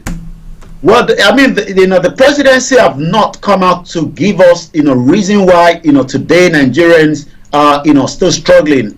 Like I said, if you can't get the old, the old naira notes, then let us have the new, the old one back in the society, because the old one, can still be used while they're waiting to get the new one out. But it seems that the federal government just refused to, to allow Nigerians to have a better opportunity, and this is why some of us are concerned that should this continue, is having a big impact on the lives of so many of our people back home. Now, so the old naira still being a legal tender. If somebody goes to any shop to go and buy anything, or any petty trader, are they accepting it? No, then they are accepting it, but it's not in circulation as well. So no, they are accepting it. You don't have it. Everybody was told to bring it back. Yeah. So the problem now is it is not available for those that would have loved, to make use of it. It's not available. So people who went to deposit their money, the old naira notes there, are not getting any of it back. Yes. So all the money that you put into the bank, what we expect the bank to do is to allow that money to be used, but that is not happening. They're not bringing the old money out. And meanwhile, when it comes to electronic transaction, it's not gotten to the place where we can say people can do electronic transaction. My goodness, listeners. Tough times. Are really going through a very, very difficult time as we speak right now. Well, maybe Buhari will do something about it before he goes. Maybe they'll be printing some more money. But Emefiele, is he doing well? Well, Emefiele is doing his own best. The focus has been on the election rather than Emefiele. But now that the election fever has gone, by the end of this week, we start seeing the situation, but like I said, the naira scarcity is still one of the biggest problems that Nigerians are facing because of the CBN and the presidency situation by not allowing the old naira note to be used in line as well with the with the new one. Right. Okay. One final story, then we go in the southeast. The presidency. Chieftain of the APC, Biodun Ajiboye, has alleged that Peter Obi, the candidate of the Labour Party in the presidential election, enjoyed the support of the proscribed IPOB during the poll. So he's thinking that, well, that is what, garnered the power, because those people actually supported him or moved him on. It's because they reckon that he has never condemned their actions. Sorry, can you repeat that? I didn't catch that. Yeah, the chieftain of the APC, Biodun Ajiboye, has alleged that Peter Obi, the candidate of the Labour Party in the presidential elections, enjoyed the support of the proscribed IPOB during the poll. He is alleging that, or alluding that, because he reckons that he's never heard Peter Obi condemning the IPOB. Well, Peter Obi, as much as he's trying to play to balance it, because he's from the southeast, and knowing fully well that in the issue of the IPOB will always surface, especially those that believe that while he was the governor of Anambra State, he didn't do much as well, in terms of whether in support or not. But definitely the IPOB believe that the election, we saw sit at home. So as much as election took place in the southeast, but not everybody went out to vote. So definitely there's a bit of the numbers that will be expected, out of the Biafrans that refused to go out to vote by listening to, their spokesperson, Mazi Simon Ekpa. But one thing about, this election is Peter Obi has said that, the issue of IPOB and the Yoruba nation has to be something that has to be discussed, just as Atiku was saying the same thing as well. Atiku was asked the question around the election while he was voting in Adamawa, and he says, nothing has changed from what happened, during the presidential election. What is going to be, Bola Tinubu, with the Yorubas' self-determination and the Biafra when he eventually take over from Buhari on the May 29th, if all goes as planned? Then, like I said, we would have to wait and see, because he didn't say much during the campaign, especially even though he made use of the Yoruba people by putting the narrative that this election is actually the turn of the Yoruba people, and as much as a lot of people believe that, it was also making advantage of the Yoruba people that were campaigning for right to self-determination. Okay, listeners, it's Starr Radio UK, and the petition for the election result, the presidential, is it still ongoing, or have they after maybe the weekend or some few days they decided to their school things? Let's sleep in. Well, the presidential of Atiku and Peter Obi have not. Presidential candidates have not yet congratulated Tinubu, so they're still going ahead with the court case. So we then have to start probably in the next few days discussing that. I believe they've been giving access to the voting materials, but when the sitting is going to happen with the election tribunal is what I don't know, but I'm sure that is going to take place. Whether all this would happen before Bola Tinubu is sworn in is what I don't know, or maybe it will be after, and then it all depends on how quickly the election tribunal might be able to take the case. Well, listeners, it has been Mr. Olayomi Koiki in our North London studios. I'm Archie here in the South studios bringing you updates from Nigeria. But let's go to Yomi for his final remarks before we bring the update to a close. Over to you, Yomi.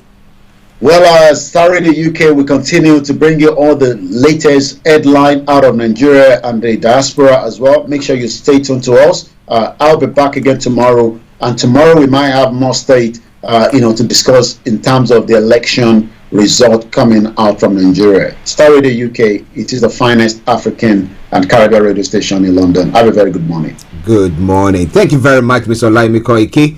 We'll catch up with you later. But listeners, it is the Starr Radio UK Morning Show, the Monday edition. It's now gone, 11:38. We're going to take a musical break, and once we come back, we'll continue with the stories making the round. But it will be after a commercial break. But Esther says, good morning, Mr. Olayomi and Mr. Archie. Good morning to you, Esther. And Ruth also says, good morning. Good morning, Ruth. We hope you are doing very, very well. Thank you for joining in once again. So let's take this commercial break. After that, I'll bring you a tune. Something Inside So Strong. This one round for Mika Paris. Enjoy. But let's take the commercial break. Hi, I'm Dr. Donald Palmer, and I'm an immunologist. COVID-19 is still with us and making people ill every day, but it's not too late for all adults to book their first or second NHS COVID-19 vaccination. To get these vaccinations while they are still available and protect yourself and those around you, visit nhs.uk/COVID vaccination or call 119. Hi guys, this is your friend Uruj from SendWave. SendWave is a money transfer app that is used by people all over the world to send money to their loved ones in Africa. With SendWave, you can send money to Ghana, Nigeria, Kenya, Uganda, and Tanzania. And the best part is, SendWave is absolutely commission free. Our exchange rates are excellent. You can see for yourself by checking them out on our website. So how do you use SendWave? SendWave is an app that you can download onto your phone from the App Store or Google Play Store. The app is free to download. After downloading it, just open the app and enter your name, email, and phone number. That's it. You're good to go. Make sure you use the promo code SR. S for Star, R for Radio. This promo code will give you £5 free credit to send to Africa on your first transaction. Your money will be delivered to your recipient within seconds. Feel free to call me on 0749 7377 647 at any time. I'll be happy to tell you all about SendWave and help you in any way I can. Remember to use the promo code SR for £5 free credit. Medasse. Hi, I'm Dr. Donald Palmer and I'm an immunologist. COVID-19 is still with us and making people ill every day. But it's not too late for all adults to book their first or second NHS COVID-19 vaccination. To get these vaccinations while they are still available and protect yourself and those around you, visit nhs.uk/COVID vaccination or call 119. Star Radio. Radio for the people, by the people.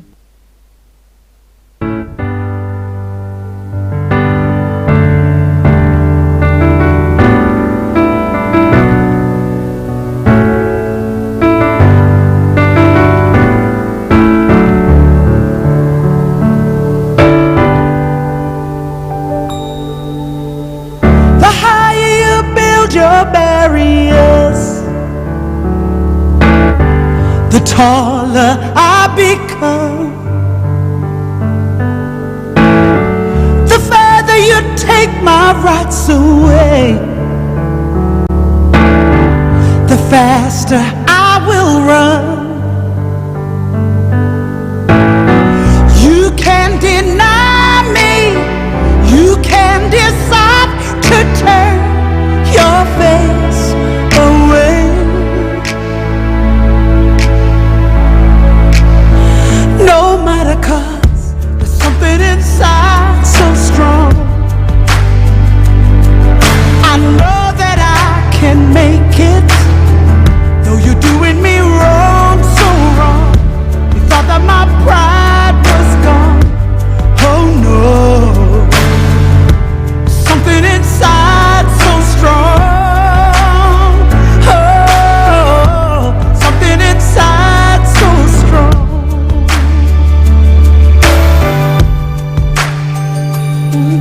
This is Starr Radio UK.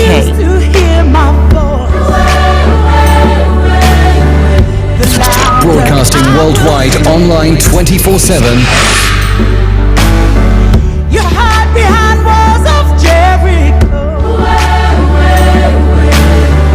Your lies will come tumbling. Deny my place in time. You squander wealth that's mine. My light will shine so brightly it will blind you. 'Cause there is something inside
you're a regular listener to the program that I bring your way, you see or you find out that I try to encourage people. It doesn't matter whatever your beliefs are. Now, if you believe that somewhere, somehow you're going to make it, yeah, I can tell you definitely that is going to happen. At times it takes a bit of time, yes, and at times it will cost you a great deal. But if you are convicted about it, then continue to keep on going on. Something inside so strong. Because persistency and devotion yields. You might not see it now. Maybe you might not enjoy it. Maybe your children or your children's children or somebody posterity might see that and say, "Wow, this guy was great." It's only that people didn't see that. Now, what about that? It's all Starr Radio UK. It is your favorite African and Caribbean radio station in London. Bringing the time now to 14 minutes to the top of the hour.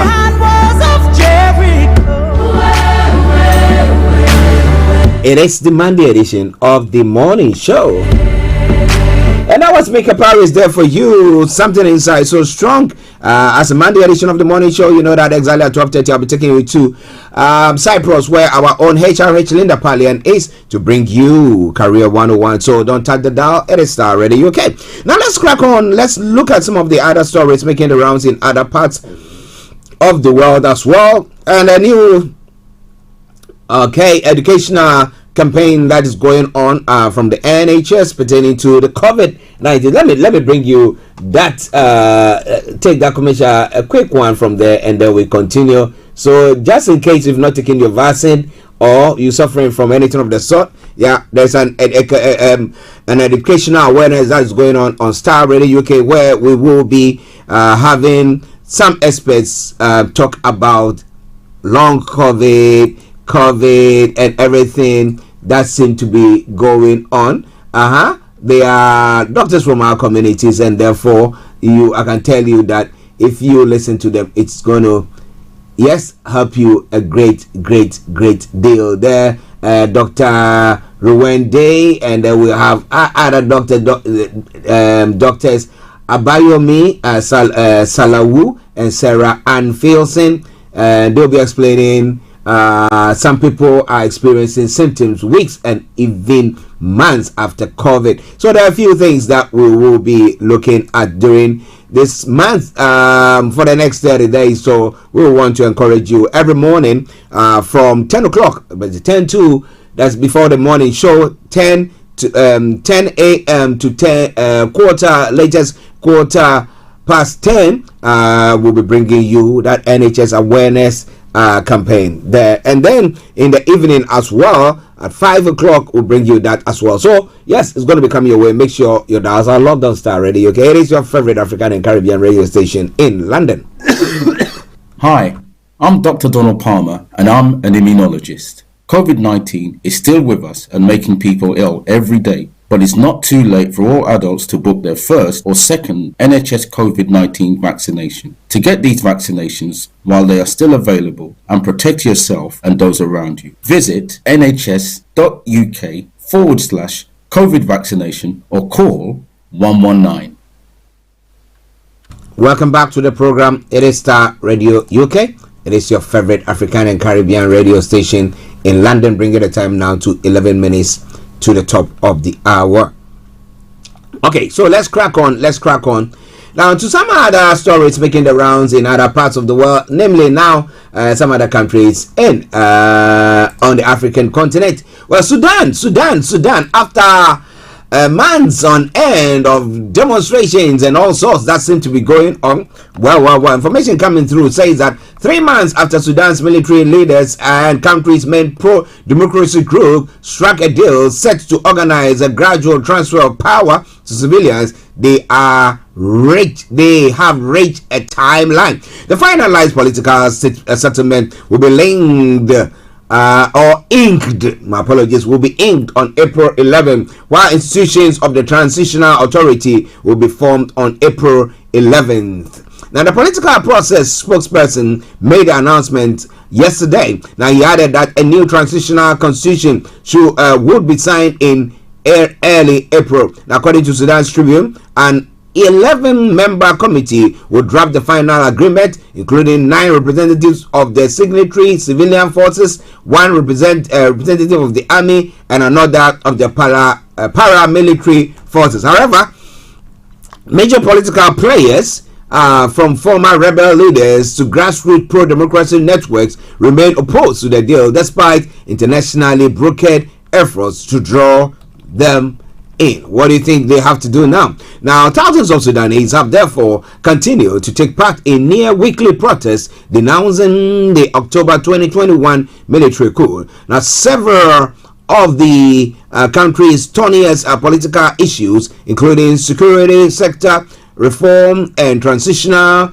justice, remain unresolved. Now, Sudan has been plunged into chaos after a military coup led by the country's top general Abdel Fattah Burhan removed the government in October 2021, appending its short-lived transition to democracy. So, what is going to happen there on the front? But I hope that to forestall peace, they reach some deal there and a bit of some agreement there, okay, so that people can move on with their lives. Can you just imagine lives that have been torn apart, business that have been affected, and people want to just go about their normal activities, yet they cannot do so. But what do you think about all that? It's all coming away from Starr Radio UK. It is your favorite African and Caribbean radio station in London. Now, arrest as Kenya opposition leads anti-government protests. It's one of the stories making the rounds. Now, at least 3 Kenyan legislators and several protesters have been arrested in protests in Kenya's capital, Nairobi, organized by the opposition demanding the resignation of President William Ruto. Why?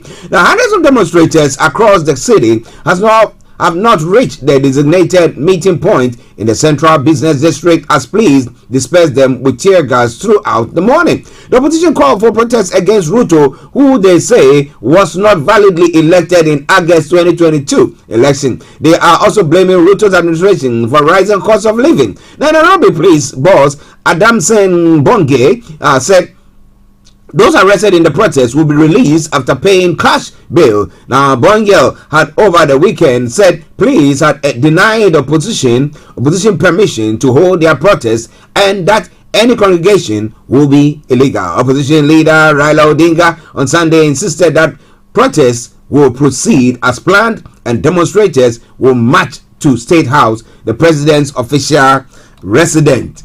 Now, Odinga said Kenyan citizens have constitutional right to demonstrate, and the role of the police is to protect them after they issue a notification in advance. Now, police have been heavily deployed to State House, with motorists and pedestrians being stopped from accessing the road there. Now, most shops in Nairobi Central Business District closed on Monday as business owners feared looting. The leaders who have been arrested, including the Senate Minority Leader Stewart Mazayo and Member of Parliament Opio Wandati and Amina Nyazi are the ones that have been arrested. Now, other legislators who had turned up at the designated meeting points in the city were dispersed by the police with tear gas. They retreated to the Parliament building, where they announced that protests will continue through the afternoon. So that's some of the stories making the rounds in Kenya this morning. But it's all coming away from Starr Radio UK, your favorite African and Caribbean radio station in London. My apologies. The final story before we touch on a couple of stories from Ghana as well. Now, the story says the Chinese government has condemned the killing of 9 Chinese nationals at a mining site in the Central African Republic, where a civil war is raging, and the president of China, Xi Jinping, called on Monday for perpetrators to be severely punished. Now, gunmen stormed a Chinese-operated gold mine site that had recently been launched in Central African Republic, killing 9 Chinese nationals and wounding two others Sunday, authorities have said. However, the rebel coalition, initially blamed by some of the attack, put out a statement later in the day without providing evidence. It accused Russian mercenaries from the Wagner group of being behind the violence. The attack early Sunday came just days after the gunmen kidnapped 3 Chinese nationals in the country's west near the border with the Cameroon, now prompting President forcing Achange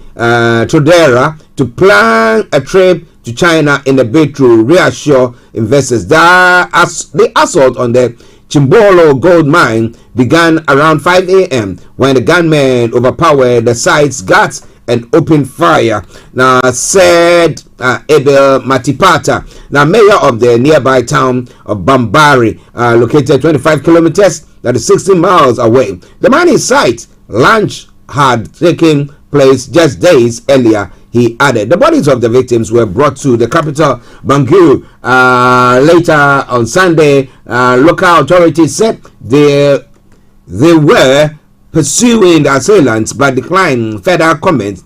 Residents said that the violence was the latest incident undermining confidence in security forces. The government is having difficulty proving its ability to protect Central Africans and foreigners living in the country. And Angie Morel Batangue, a resident of Bambari, also have said there was no immediate claim of responsibility, but suspicion fell on the Coalition of Patriots for Change, or CPC, which is active in the area and regularly launches attacks on the country's armed forces. The alliance of rebel groups is aligned with former President Francois Bozize. Well, it's all coming your way from Starr Radio UK, your favorite African and Caribbean radio station in London. It's now 4 minutes to the top of the hour. Let me say good morning to Oluremi Kilanko Gabi. Good morning. It says good morning at Starr Radio UK. Archie, Frank, and Olayomi, good morning to you. I hope you are doing very, very well as well. Okay, now let's move on to some of the other stories making the round. And it says hi to Esther, and Ruth there as well. Okay, now let's move on to Ghana and some of the stories making the rounds there. This time around, looking at the former Deputy Finance Minister under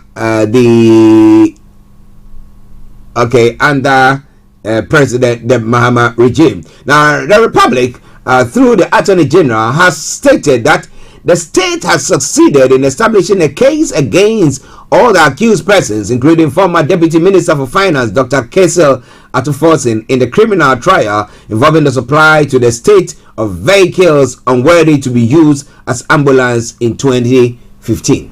Now, when I look at that story every day, the question that I ask myself is, now, when those vehicles, when the new government came in, the NPP government came in, by the time the NDC government had ordered those vehicles, why didn't they use that? Okay, it's state funds, whether it's a loan or something, it's the taxpayers' money. But that shows you how careless our leadership is. Because when it comes to things like they don't give a hoot. Even like if it's their own business, they will just sit and say that I bought something or I ordered something that I cannot, to send all those goods back to where it came from, it's going to cost me a great deal. And so that let's leave it there for it to just go rotten and then we can chuck it or sell it as rotten stuff. So why didn't they even sell it off to private entities? Or look at the installing of the various other gadgets that will make it more usable when it comes to being used as an ambulance. But well, they're saying that now they've gotten enough evidence to charge them. Is it because he is the leader in parliament, or an opposition leader in parliament? Is that what they're trying to do, so that they can do that? And then in some cases, when they find out that, well, there's going to be a vote today, you know what, then you can say that there's a court case. So he will be absent and then something can happen. So what is he? Well, the Attorney General, again in writing submission filed on the 16th of March 2023, the Attorney General Godfrey Yeboah-Dame submits that a consideration of the evidence led at the trial so far by the prosecution should easily lead to the conclusion that the prosecution has satisfied all the elements of the offenses contained in charges preferred against the accused. The Republic argues further that the evidence given orally by the prosecution's witnesses and buttressed by a large volume of documents directly confirming the truth assertion made by the witnesses. The prosecution points out that the actions of the first accused, Dr. Atto Forson, directly led to the financial loss to the state in the purchase of the vehicles purporting to be ambulances by a letter dated the 7th of August 2014, signed by Dr. Atto Forson. The Bank of Ghana was urgently instructed to establish an irrevocable transferable letters of credit in the sum of 3.9 million euros in favor of Big C General Trading, that LLC, as a payment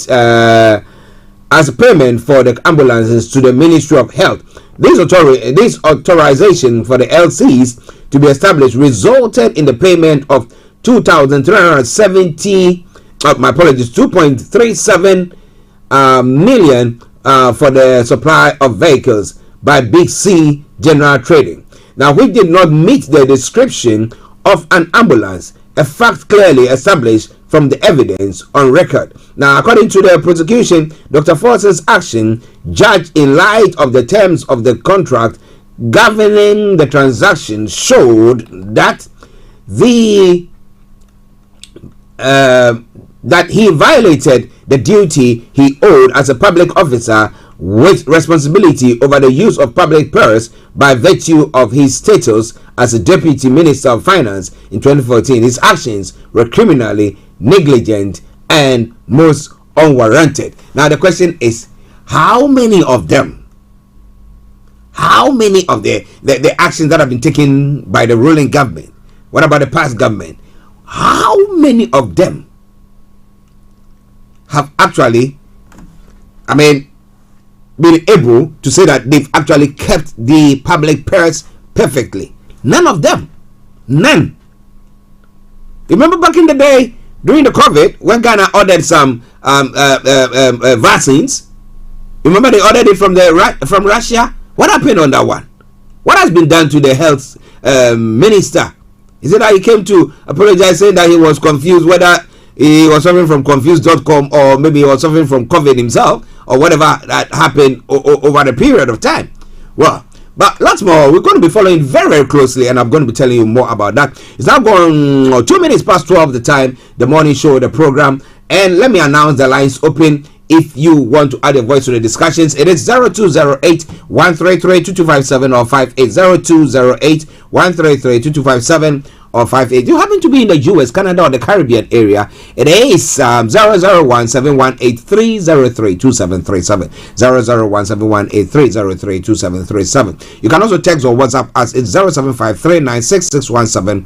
075-3966-1744. Our Twitter handle is Starr Radio UK, and email address is info@starradiouk.com. Let me hear from you. It will be lovely. All right then. Now, one other story from Ghana, and then we take a break and we come to other parts of the world as well. Now, in the past few days or a couple of weeks ago, we've had the former minister, Professor Frimpong Boateng,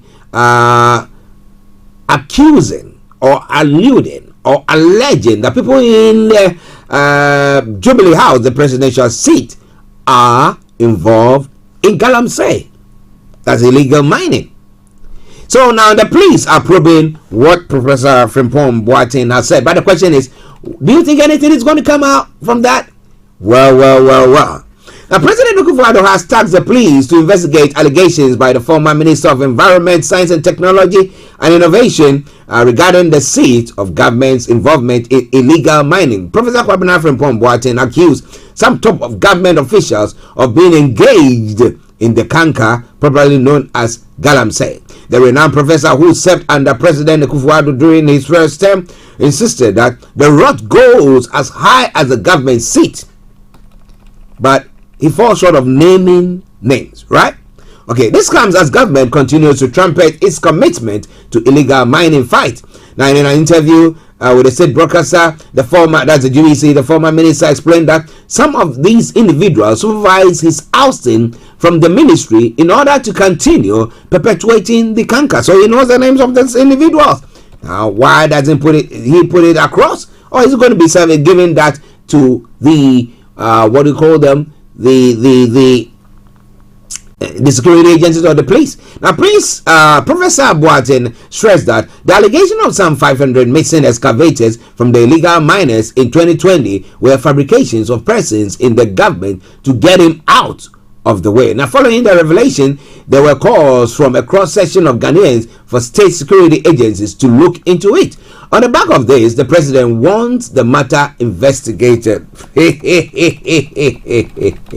Interesting. Now, the Daily Graphic reports that the Special Investigations Unit of the SIU of the Criminal Investigation Department, the CID, is in charge of the probe. Now, the unit has already written to the former minister to assist in the investigation. The former minister further suggested that it was his effort that prevented the forest reserves from further dissipation by these government officials, for which reason they are reported of breaches. Now, that he is no more in office. Now, there was an orchestrated scheme, even within the party and government, to get me out. Why is it that when I left now, everyone is in the forest? He added. Now, Musa South MP Clement Park is one of the people who've called for an investigation into the comment. Mr. Park believes this assertion is enough grounds to commence a full-blown probe. The Ghanaians expect the requisite state agency institution to show loyalty to Ghana by initiating an investigation into the allegation made by Professor Boateng by his stature and previous position in this MPP government. These allegations cannot and must not be ignored, he said, quote and unquote. The Bolza South MP Dr. Clement Apak. All right then, so it's all coming your way from Starr Radio, okay, and that was from Ghana as well. Let's take a quick commercial break. We come back and we go to other parts of the world. Trump says, well, you know what, come Tuesday they're going to arrest me. So people, once again, get on the street, make some noise, stop them from arresting This me. is Starr Radio UK. But the issue is, there is rule of law, right? Some will say right. So, if you are not guilty, what are you scared of? Go, let people know that you're not guilty. Or lawyers not going to be working for him the way they're supposed to. Well. It is all coming away from Starr Radio UK. It is your favorite African and Caribbean radio station in London. Let's take a commercial break and I'll be with you. Hi, I'm Dr. Donald Palmer and I'm an immunologist. COVID-19 is still with us and making people ill every day, but it's not too late for all adults to book their first or second NHS COVID-19 vaccination. To get these vaccinations while they are still available and protect yourself and those around you, visit nhs.uk/COVID vaccination or call 119. Hi guys, this is your friend Uruj from SendWave. SendWave is a money transfer app that is used by people all over the world to send money to their loved ones in Africa. With SendWave, you can send money to Ghana, Nigeria, Kenya, Uganda, and Tanzania. And the best part is, SendWave is absolutely commission free. Our exchange rates are excellent. You can see for yourself by checking them out on our website. So how do you use SendWave? SendWave is an app that you can download onto your phone from the App Store or Google Play Store. The app is free to download. After downloading it, just open the app and enter your name, email, and phone number. That's it. You're good to go. Make sure you use the promo code SR. S for Star, R for Radio. This promo code will give you £5 free credit to send to Africa on your first transaction. Your money will be delivered to your recipient within seconds. Feel free to call me on 0749 7377 647 at any time. I'll be happy to tell you all about SendWave and help you in any way I can. Remember to use the promo code SR for £5 free credit. Medasse. Tune in to On Point here on Starr Radio UK with Empress Regina every Monday at 5 p.m. GMT. Looking forward to your company. Hi everyone, it's your girl BB Clement, the author of How to Go From Employee to Entrepreneur and the host of your weekly business show, BB Means Business, the show where we discuss everything you ever wanted to know about business but you were afraid to ask. How do I start my business? How do I raise the finance? How do I grow my business? Where am I going to find my customers? Join me every Tuesday at 1:30 p.m. on Starr Radio UK to get all the information and tips that you need to become a successful entrepreneur and become financially free. Remember, don't let life dictate to you. Rather, put your signature on life. Everywhere you go, Afrobeat reggae dancehall taking over. Everywhere you go, Afrobeat reggae dancehall taking over. Yo, what's up, people? This is a boy Raskin Bobo One. Tune in every day, every night at the Star Radio UK with the big man them Archie. When I say Otta, you say fire. Welcome back to the morning show. All right, now it's gone 10 minutes past the top of the hour, so we're gonna have another 20 minutes before we take you straight to Cyprus, where our own HRH Linda Pallien is to bring you Career 101. All right, then. So now let's crack on. Let's look at the stories making the rounds in other parts of the world. Now, first of all, the issue pertaining to the Credit Suisse takeover that seemed to be causing a lot of fears and instability in the financial world or in the banking system. Now, after London's main stock exchange index fell by 1.6% in early trading, the FTSE 100 recovered its losses by mid-morning. The FTSE 100 is now 0.34%, but shares in British banks are still down, with last week being the worst weekly performance in more than a year. Now, shares in UBS are down 3.8%, but appear to be recovering after being down 12% in early trading. 12%, my goodness. Now, European banks shares have dropped after troubled bank Credit Suisse was rescued in a $3 billion bailout, that is 2.5 billion pounds, purchased by its Swiss rival, the UBS. Now, UBS, which purchased the Credit Suisse at a fraction of its closing market value before the weekend, initially slid by the 13% before making a recovery. Now, UK and European indices are now trading higher, with the FTSE 100 up around 0.5% after shares prices in Asia fell earlier. Credit Suisse was the most significant failure of a crisis of confidence in the banking sector that also saw the collapse of Silicon Valley Bank in the US. Now, despite market turmoil in recent weeks, experts are not forecasting a repeat of the 2008 financial crisis. The Bank of England says the UK banking system is well capitalized and funded and remains safe and sound. So, we really hope we'll not see 2008. But let's move on quickly to some of the stories, and then we'll be coming to the United States and other parts of the world as well. Oh my goodness, I'm seeing some pictures that has come from Kenya, and it's not good at all. All right.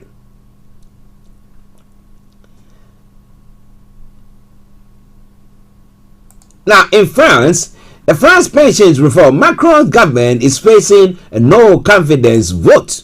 Now, the Macron's government decided to bypass Parliament using some laws in their constitution to enact this what do you call it, pension reform. But well, the French government will face 2 votes of no confidence on Monday as the fallout continues from its controversial pensions reform. Now, Prime Minister Elizabeth Borne used Constitutional Article 49/3 to push the bill through without a vote last week. Now, since then, thousands have taken to the streets of France in protest. The no confidence motion have been filed by centrist MPs and the far-right National Rally, with Parliament due to debate them from 16 hours, that is 15 hours GMT. If the no confidence motion succeeds, President Emmanuel Macron will not be at risk of losing his job, but the position of Ms. Borne and the government will be jeopardized. Now, Mr. Macron could either name a new government or dissolve the National Assembly and call for new elections. If the no confidence motion are unsuccessful, the bill to raise the retirement age from 62 to 64 will become a law. Now, Mr. Macron had argued that France's aging population makes the current pension scheme unaffordable. But that is not a sentiment shared by all in Parliament. The author of one of the two no confidence votes, Charles D. Carlson, said removing the government was the only way of stopping the social and political crisis in this country. That's what the AFP has also reported on that front. It is all coming your way from Starr Radio UK. It is your favorite African and Caribbean radio station in London. Just bear with me. I'm trying to do the program and so monitor something going on out there from the images that I'm getting or from the CCTV. Let me put it that way. All right then. Now, so in the world front, now Thailand has dissolved its parliament ahead of May's election. And the story says the Thailand king has dissolved parliament, paving the way for a general election in early May. Now, Prime Minister Prayut Chan-o-cha's new conservative royalist party faces a strong challenge from the few Thai party, and this Thai party, led by exiled former Prime Minister Thaksin Shinawtra's daughter Pattungtan. Okay, bear with me. If you are from that part of the world, we are massacring the names this morning, this afternoon. Mr. Prayut, who led a 2014 coup against the last pro-Thaksin government, has trailed in opinion polls for months. The election date has not been set, but must be within 60 days of dissolution. Now, Mr. Prayut and his United Thai Nation Party is hoping that it is still sufficient animosity towards Mr. Thaksin among conservative Thais to give him a shot at keeping his job. Now, Thailand's current constitution, written by the military, could make it hard for the opposition to form a new government. So what is going to happen there? Well. Power corrupts, and absolute power corrupts absolutely. But I'm going to say the same thing when it comes to Thailand. That's a question on the lips of most people this morning. But it's all coming away from Starr Radio, okay? It is your favorite African and Caribbean radio station in London. Now, Colombia has suspended ceasefire. Colombia suspends ceasefire with drug cartel.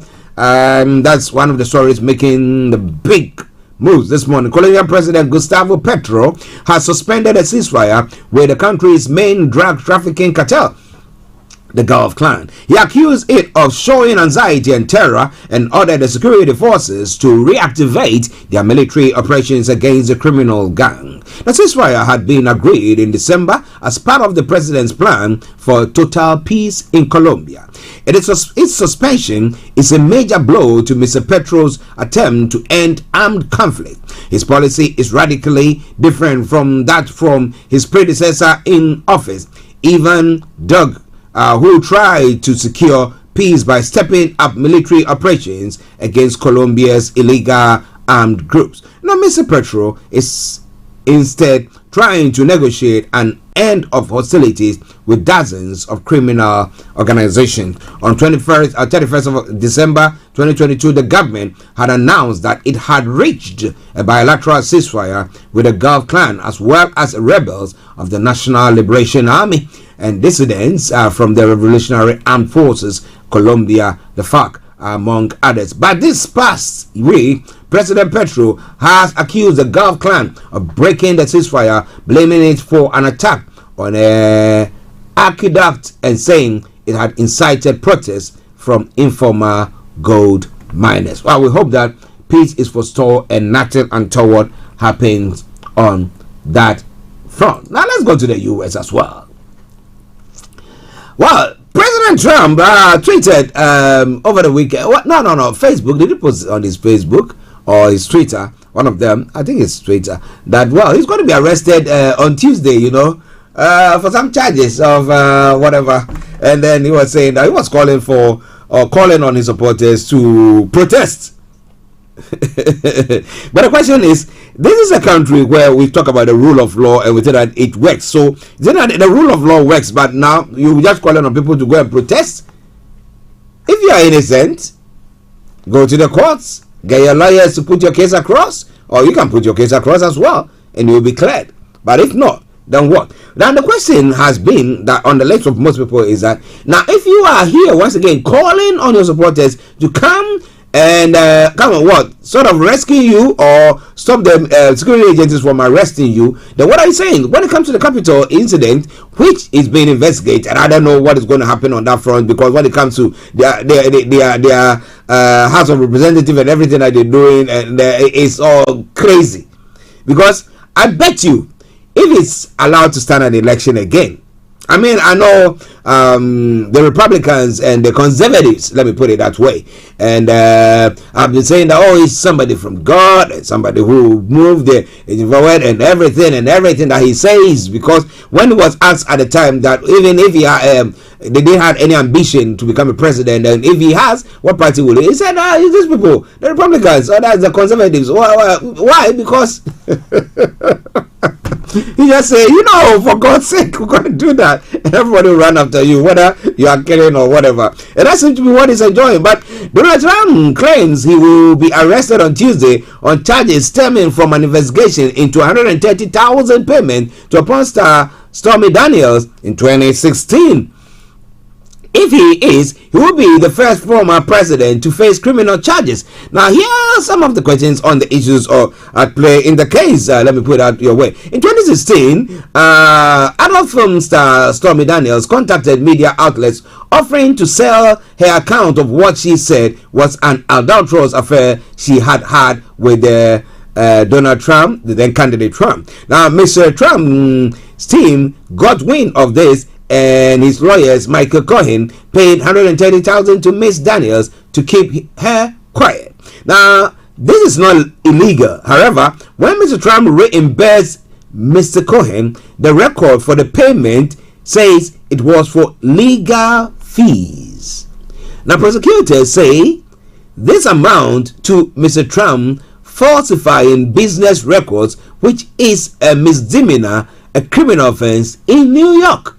So if you have said that it's in line with that money that you paid on my behalf, that would have been okay. So that means that there's an alibi of truth in there. But instead of him doing that, there is institution or whatever, they put it across that, look, it is in payment for legal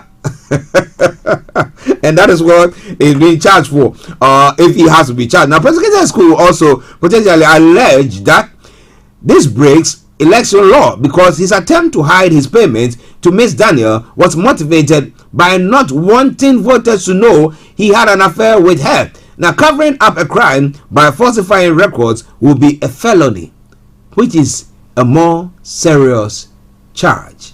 But the question is, what charge is going to be brought against him? Well, even advocates for prosecution acknowledge that either way, this is by no means a clear-cut case. There is a little precedent for such a prosecution, and past attempts to charge politicians with crossing the line between campaign finance and personal spending have ended in failure. It's going to be tough, says Catherine Christian, a former financial prosecutor for the New York City District Attorney. So let's see what is going to happen on that front. Will he, if he's vindicated, the case goes to court and is cleared? My goodness, I think, oh my goodness, people wouldn't have seen the last of this. But well, what do you think? So what do you think about it? Well, he says that, well, they have to come and rally behind him because they have to make the nation once again great. They have to go back on it. So if he kills, or he says, he made a statement, if you take a gun and shoot, they will still support him, right? Yes, and that seems to be exactly what is happening here. But it's all coming away from Starr Radio UK. We've got 6 minutes to bring the program to a close, the first part of the program, and then we can go take you to Cyprus, where our own HRH Linda Pallien is. So now, let's come to the UK. Now, stolen wage growth since 2008 costs $11,000 a year, says a think tank. Now, 15 years of wage stagnation has left British workers $11,000 worse off a year, according to research shared exclusively. The Resolution Foundation, which focuses on low to middle income families examine what wages might be today if growth seen by before the 2008 financial crisis had not fallen away. It also found typical UK household incomes have fallen further behind those in Germany. In 2008, the gap was over 500 a year. Now it is 4,000 pounds.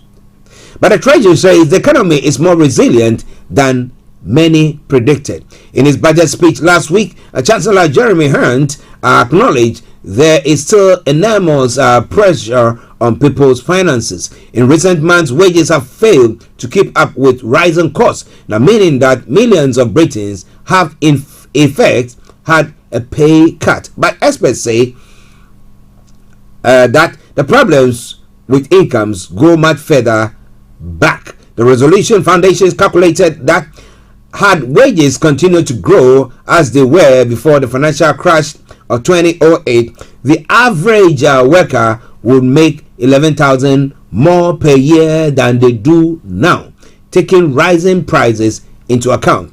And Ipsos polling of more than 6,000 adults suggested that 2/3 of them think the economy is going to get worse in the coming year.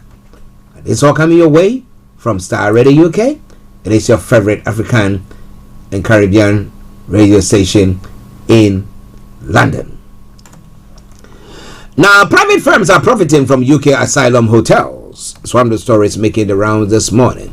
The private firms are making increased profits as the government pays millions of pounds a day to put asylum seekers in the UK. Now, BBC News has said 395 hotels are being used to house asylum seekers as arrival to the UK rose last year. Now, documents show one booking agency used by the Home Office trebled its pre-tax profit from 2.1 million to 6.3 million. So there is an industry making it. Ha ha. All right, let's take a quick break and I'll be with you. Stay tuned and don't touch the dial. Hi, I'm Dr. Donald Palmer and I'm an immunologist. COVID-19 is still with us and making people ill every day, but it's not too late for all adults to book their first or second NHS COVID-19 vaccination. To get these vaccinations while they are still available and protect yourself and those around you, visit nhs.uk/COVID vaccination or call 119. Hi guys, this is your friend Uruj from SendWave. SendWave is a money transfer app that is used by people all over the world to send money to their loved ones in Africa. With SendWave, you can send money to Ghana, Nigeria, Kenya, Uganda, and Tanzania. And the best part is, SendWave is absolutely commission free. Our exchange rates are excellent. You can see for yourself by checking them out on our website. So how do you use SendWave? SendWave is an app that you can download onto your phone from the App Store or Google Play Store. The app is free to download. After downloading it, just open the app and enter your name, email, and phone number. That's it. You're good to go. Make sure you use the promo code SR. S for Star, R for Radio.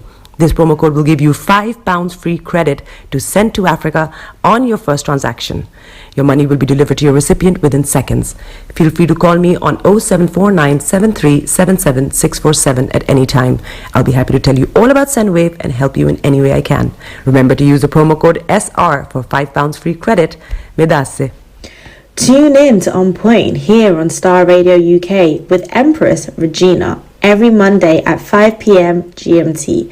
Looking forward to your company. Hi everyone, it's your girl BB Clement, the author of How to Go From Employee to Entrepreneur and the host of your weekly business show, BB Means Business, the show where we discuss everything you ever wanted to know about business but you were afraid to ask.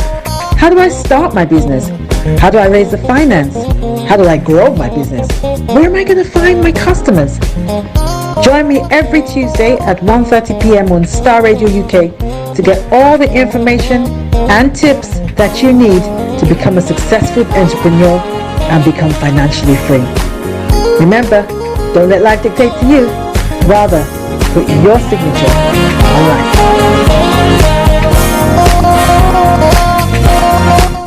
Welcome back to the program. It is Star Radio UK. It is your favorite African and Caribbean radio station in London.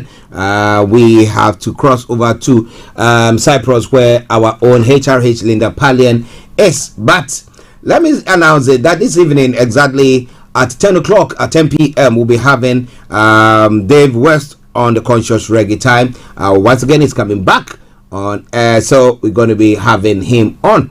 And then at 5 p.m., yes, 5 p.m., we'll be having a rerun of the COVID awareness or the health awareness campaign that is being run by the NHS on this platform. That will be coming your way. So make a date on those two programs. But wherever you are, it is Star Radio UK. It is your favorite African and Caribbean radio station in London. One final story, my producer said we'll touch on that. The Indian High Commission, diplomats summoned after London protests. A senior British diplomat in Delhi has been summoned after a protest at the Indian High Commission in London. Now, crowds gathered outside the building in Aldwych, Westminster on Sunday, and windows were broken. The Indian Foreign Ministry issued a statement saying the senior diplomat had been asked to explain the complete absence of British security. Now, after the protest, a man was arrested on suspicion of violent disorder and a police investigation was launched. The Metropolitan Police said 2 security guards were injured. Now, videos on social media showed a crowd waving yellow Khalistan banners and a man detached the Indian flag from the first floor balcony of the building. Now, Khalistan is a proposed name of a Sikh state of separatist groups who want to create in India or a state, the Punjab region, which spans both India and Pakistan. Well, separatists, once again, what do you think about it there? Well, this is where I bring the part of the program to a close. But now, some music once I line up HRH Linda Pallien for you. So stay tuned and don't you go away. Celebration of the King. Sing Bob Marley. Love. 1, 2, 3.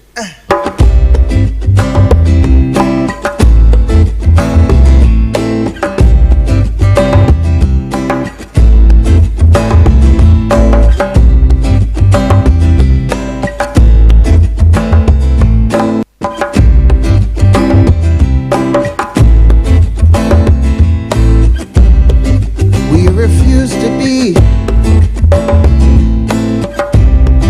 what you wanted us to be. We are what we are. That's the way it's going to be. If you don't know, you can't educate for no equal opportunity. Talking about my freedom, talking about my freedom, people freedom and liberty. Yeah, yeah, we've been treading on a wine press much too long. Rebel, rebel. We've been taking for granted much too long. Rebel, rebel. Babylon system is the vampire. Yeah. Sucking the children day by day. Yeah. Mercedes.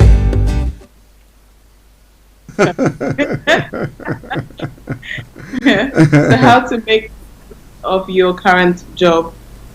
How to make the most out of your current job or your current work or your current salary? Okay. Listeners, HRH Linda Pallien here. Get your pens, your notepads. It's very important. Take notes. And I promise you that after the program as well, we'll be bringing the podcast will be ready for you as well. But you can go back to the YouTube and the Facebook and everything that we are doing there to re-listen to it, because you want to make an impact. You got to listen to this program and listen to Our Lady. Over to you, Linda. Fantastic. So, with everything that's going on, a lot of people have been looking at new jobs or how else to supplement their income. We've seen the rise in gig economy and side hustles and online businesses and what have you. But today I really want us to and we've discussed that on the show as well, as listeners know. But today I want us to focus on how to make the most of what you're currently doing in your current job. How could you ensure that you're not leaving any money on the table? So I'm going to run you through about 9 ways to ensure that you're making the most out of your benefits package or your salary package. Okay, good. Okay, so the first one is to keep receipts. A lot of us forget and throw receipts away. There's a lot of companies that reimburse you for fuel, for stationery, something that you get for the office. Definitely keep your receipts and check what the company's policies are, claiming them. And especially when you're working from home as well, you're able to claim for depreciation on your laptop or internet access or mobile phone if you're using your personal phone for work. So look into those things and see if you can claim back some money that way. A lot of people don't do it because they think, oh, it's a small amount, or I don't do it that often, so why would I? But it all adds up by the end of the year. So the first place to look is receipts, especially if you're hard on cash right now. The second thing to do is taking time off. So this is more about your own well-being, you know. Most companies won't pay you for the overtime, you know, or if you forget to take your annual leave, sometimes you lose it. You know, so making sure that you're taking the time off that is rightfully owed to you will stand you in good stead in terms of making it. You'll be able to recuperate. You're getting paid for it anyway. So you can be making some money that way. And in the spare time that you have when you're taking the time off, then you can do your side hustle or your online business or just rest. So definitely take the time off that you're owed. The third reason, and I know especially I say this and I think about my mom because she's notorious for that, never takes time off until it's the end of the year and she's got annual leave to take and she's being forced to take it on the day that she doesn't want to take it, or she'll just agree to lose it because she's spendable. The third thing we're going to look at now is maximizing employers matching your retirement. A lot of employers will match your retirement contribution that you make. So for example, if you pay 20 euros per month, 20 pounds per month into the retirement, they will pay the same and match that. So you get a bigger pot. So it's definitely worth looking into and seeing if you can afford to do that, because the more you put in and the more it's matched, the bigger the pot is for retirement for you. So being aware of it will at least help you to make an informed decision whether it's the right thing for you. And it doesn't matter, it doesn't mean that you're tied to that company too. It's just pro rata.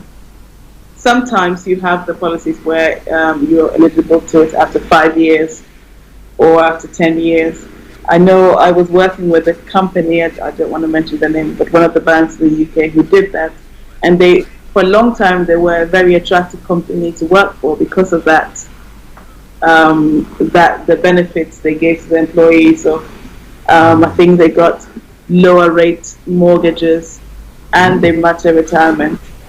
But then that stopped halfway because it became unaffordable for them to do so. So then some people who'd been waiting to do that realized that, oh, okay, well, the policies have changed, and if you enter the company at this date, you are no longer eligible to do that.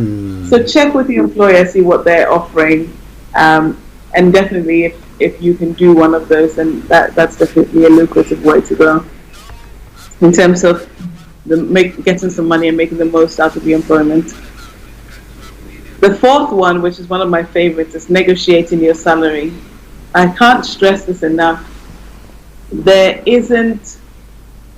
It doesn't go against you if you negotiate your salary. A lot of people are too shy to do that, or you take your manager's word for it. Nobody's going to come to you and say, wow, you've done an amazing job, you deserve double. It's just like, and it's not because they're horrible people, it's just not how human beings function. You can prove the value that you provide, because everybody's providing a value, whether you're selling goods or selling services. Your time, your knowledge, your expertise, that's all value. If you can prove it and negotiate that way, at least they know that you have an understanding of what you bring to the table. And it also keeps you accountable to keep bringing more value to the table to justify how much. But if you don't negotiate, yes, you'll get maybe an increase in salary or promotion because people aren't totally mean, but you might not as much as you deserve if you started the negotiation process. And it really helps you to grow. It makes you sit down, take stock of what you've done, or you can even agree what are the main KPIs, key performance indicators, and how you can improve to be able to get to the next bandwidth or the next salary level or whatever it is. And it keeps both of you accountable. Definitely, if you haven't done it before, put it on your, I wouldn't say bucket list, but put on your short-term goals to do that very soon. And the answer could be yes or no, and that's a 50-50. But if you don't ask, the answer is always no. So definitely, if you do anything on this list, definitely negotiate your salary. It doesn't matter what everyone else is getting paid. Try and negotiate your salary. Okay. The fifth one is making the most of optional wellness perks. Now, a lot of companies you'll probably get discounts on gym membership, or a free health screening, or some massages if you're sitting on your desk a lot. As well, a lot of companies offer these. And rather than you waiting and paying for it yourself, look into what the company offers for you and how you can make the most of it. It'll save you money in the least, and you'll feel the benefits of working for an employer that looks after you too. So definitely that's another one to look at, wellness perks at the office. The sixth one is education. Again, a lot of employers will pay for you if you go back to school to get a master's or to get an MBA, or even high school diplomas, whatever it is for you. But there's a lot of, in your employment contract, there's a lot of perks, companies that offer those perks. They want to invest in you and keep you growing and learning, and make the most of it. If anything, it will stand you in good stead for your next job or your next promotion, etc. So definitely look at some of these tuitions or trainings, professional trainings that you can do that will be paid for. The 7 is turning down opportunities to advance. Again, you might be losing a lot of money by not going for a promotion or taking on that extra responsibility. Obviously, caveat, the extra responsibility should come with the accompanying salary.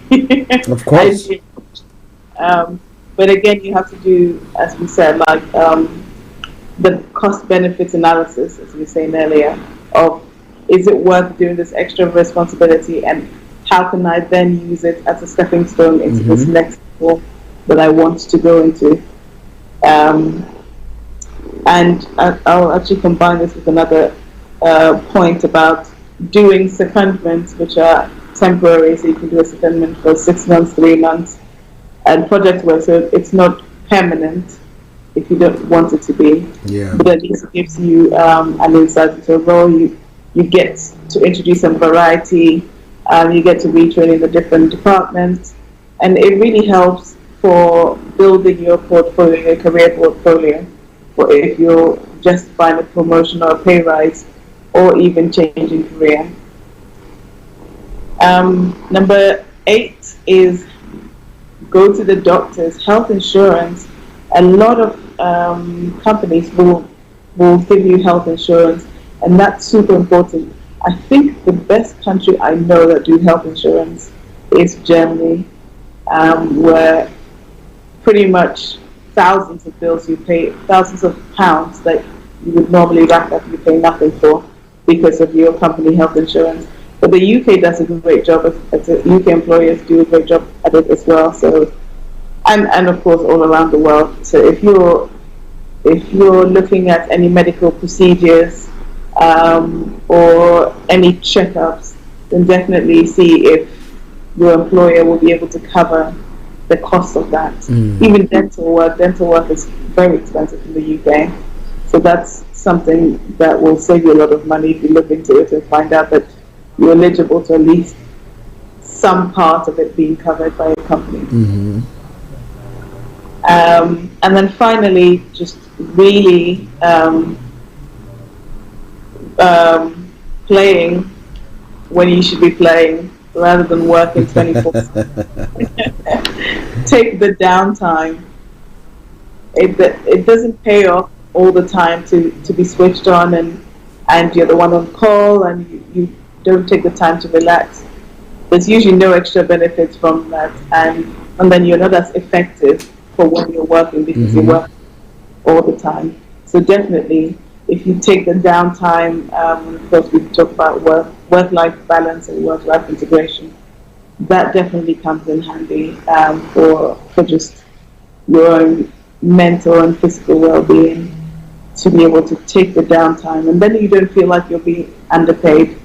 When we spoke about remuneration, we were calculating how much you're really earning. If, for example, you get paid £12 an hour, 15, 20 an hour, and you're spending 3 hours in the commute, and then you're working over your lunch break, and you're working at home. When you break down all of those hours, you realize you're probably about £5 an hour. Yeah. And the weekends as well. So you really need to learn how to manage your work schedule so that it is beneficial for both parties. It's a mutual benefit that comes from that. Wow, listeners. HRH Linda Pallien, as I told you, bringing you Career 101, how to make the most of your work. Now she's put a few of the pointers there, but I will not have time to go through it all. But like I promised you, make sure that you go back to the podcast and listen to it, and to the Facebook and the YouTube transmission there as well. It is going to be there, so go back to it and listen to it. But just a quick question on a couple of them, and then we can run up. Now, making sure you take the time off you are owed. Now, that is one thing that actually bothers our kind of people. Now, people don't take into account their health per se. They think that as far as I woke up this morning and I'm able to go, and throughout the year I've been able to go, I'm able to wake up and I go, so that is okay, so just get on with it. But you see Caucasians or people, most of the people who are here, knowing that no, it is time for us to take a holiday. Yes, it might be so busy. Yes, maybe the heavens are falling, but we take a break and then we rest. Now, how do we change that mindset of our people? Because I don't know whether it's because of the demands that are so much on us, and people are thinking, oh, I need to send this money here, I need to do that to this uncle and this brother and all this. How do we change that mindset? It really, it's a mindset thing. I know I grew up, and up to now my parents still say, like as long as God's given us life, we need to work, we need to save for a rainy day. I mean, this rainy day is always, funny enough, when you have, it happens that when you save for a rainy day, the rainy day comes, sure enough. This is like manifest to. And you see people work and then give their money to all of these other people who have hobbies back home, and they have hobbies and they're enjoying themselves. And it really is a prioritizing your health. You know, the body is a machine, just like any other machine out there. You know, it needs like the servicing, it needs a routine maintenance, it needs the upkeep, and it needs some time off. And you can justify this because you're feeling fine today, that you're going to be doing that all the time. You know, one thing that I find really helps actually, and I wrote this in the book, was top 5 regrets of the dying. Nobody ever dies and says, "Oh, I regret not working more." Yeah. You know. Yeah, you're right.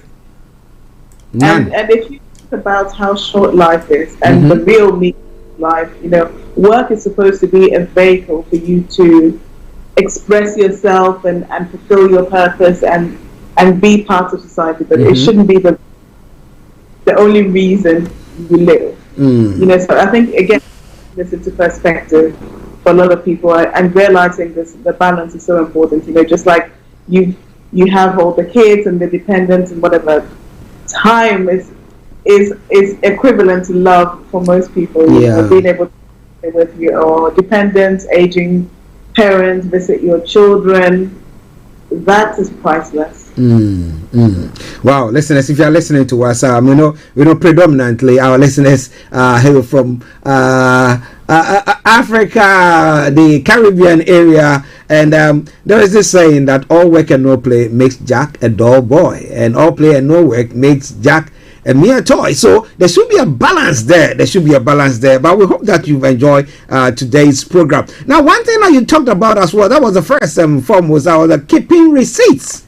Now we have people that, hey, that one, yeah, I've used it for a bit, and then off it goes. So we don't claim back. Maybe some things, but I have a friend. I bet she's listening to us. Oh my, she will find everything, and then she will have to claim it 100 years later. Say yes, I'm back. It's there. So far as the guarantee or the warranty or whatever is on. How do we create that mindset as well? Of keeping receipts, you mean? Yeah. Definitely, it's a habit. It's a habit, and once you do it once, it's easier to replicate. And there's loads of apps. You know, the UK system is one of the easiest to navigate. This is for small business owners, but also for employees. You know, if you're scanning a receipt, and sometimes you might not even be eligible to claim it. But if you're scanning your receipt or you're keeping an Excel sheet, if in the minimum do that, keep an Excel sheet. Oh, I bought coffee for the customer whilst they were waiting, or I went over and did that. That could be a negotiation tool when you're talking about pay rises and stuff. So if you think of the benefits of just having that to hand, I drove X amount of miles to pick up this thing, and that saved us this money. Those are all leverage tools. Reasons to leverage when you're negotiating your salary or you're negotiating a promotion, or justifying why you allowed the time off, you know, because you've gone and done all of these extra things. But definitely make it a habit. Everybody's got a camera phone these days. Take a picture of the receipts at least and keep it in a folder and an album, and then eventually you go on to keeping it. But once you've done and you see how much you can save, it's so worth it. You know, we're used to keeping our bills and that come to us, and that shouldn't be any different. You know, electricity, water, council tax, everything. Hopefully you have all and well documented. If not, start. You're gonna need it soon. But that not make you mean, because some people, that's why they disregard that, they just chuck it off because they think that, oh, I bought that customer that came out, I bought them a cup of coffee, or it's just something little. So well, doesn't it make you feel mean? Yeah. Mean that you are too thrifty, you don't want to spend, or the little that you spent, look at what you are doing. You're not saying it to show off that, oh, I've done this, and if nobody's forced to do it, But it's nice, and your boss will say thank you, or whoever you did it for, they'll say thank you and they'll appreciate it, and the customer will appreciate it. Yeah. 1 year, 2 years down the line, when you're trying to get a pay rise, or you're trying to negotiate, and that customer's truly gone and it's all forgotten, it just helps to remind them, look at all of these things that have gone. So it's not keeping tabs per se, but it's more about gestures and saying, look, I go above and beyond to do that. Okay. I understand what you mean. It can have an element of being Pepe, but yeah.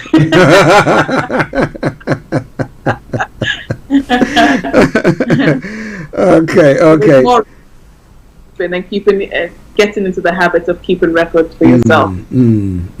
Well, listeners, it is Starr Radio UK. It's 10 minutes past 1. We're going to be bringing the program to a close, but it's nice to have our HRH Linda Pallien with us on Career 101, and what we've had a look at today, and a lot more that we've had a look at in the past. I want to encourage you to go back there and listen to it. It will help you a great deal. But before we go, I know Linda, she's reading lots of books there, and she's doing lots of courses and everything. So I'm going to give her the platform to tell you more about it, and she'll put her contact details there as well for you, so that you can get in touch with her.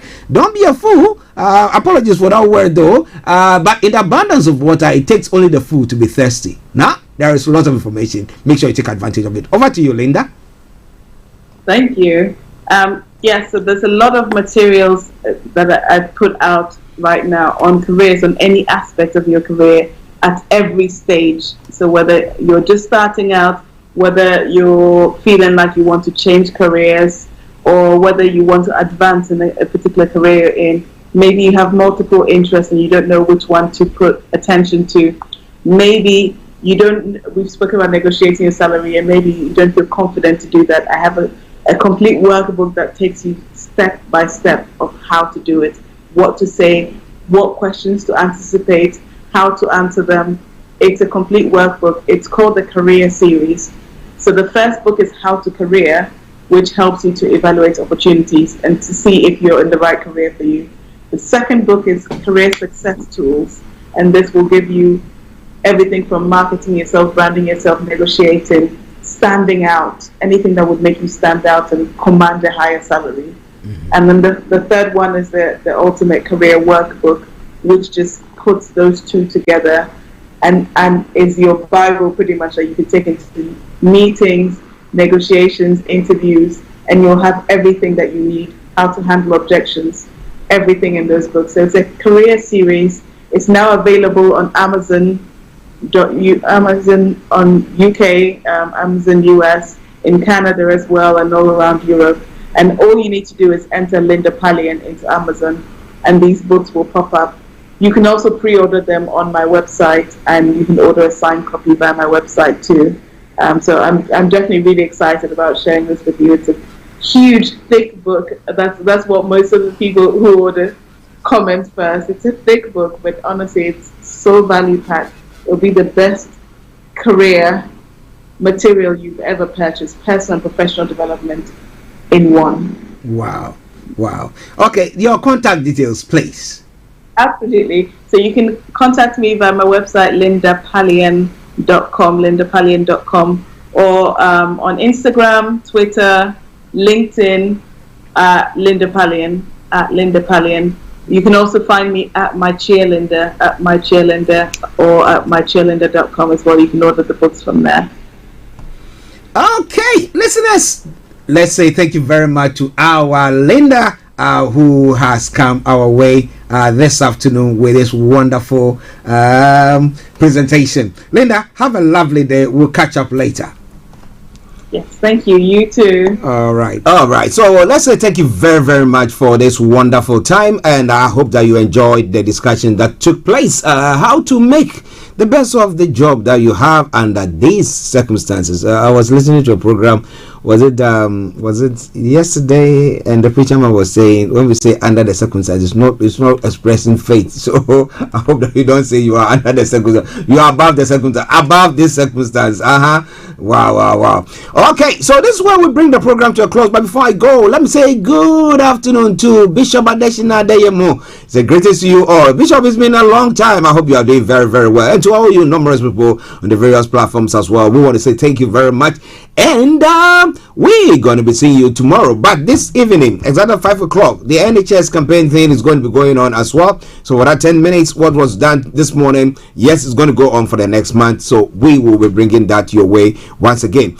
And then exactly at 10 o'clock tonight, the return of the Conscious Reggae Time with the man himself, Mr. Dave West, coming your way.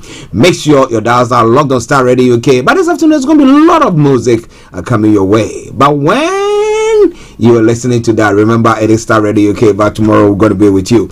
But wherever you are, let me say thank you very, very much. I have a surprise for you, but tomorrow I would let you know that surprise. I'm not going to say anything about it today. So hopefully tomorrow we should have that surprise unfold before you. Might be a Mother's Day surprise, who knows? But well, let's enjoy this song from Stephen Marley, and he says the Babylon System. When that ends and you don't hear from me, it's me Archie saying have a top of the day and bye-bye for now. Love. 1, 2, 3.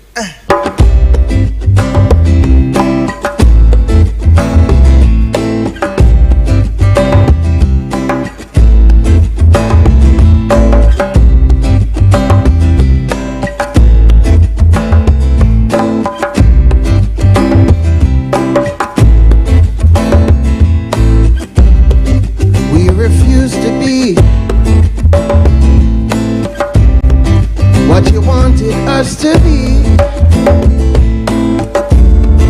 We are what we are. That's the way it's going to be. If you don't know, you can't educate for no equal opportunity. Talking about my freedom, talking about my freedom. People freedom and liberty. Yeah, we've been treading on. This is Starr Radio UK. This is Starr Radio UK. In your car, At work, at home, on your smartphone. Taking for granted much too long. This is Starr Radio UK.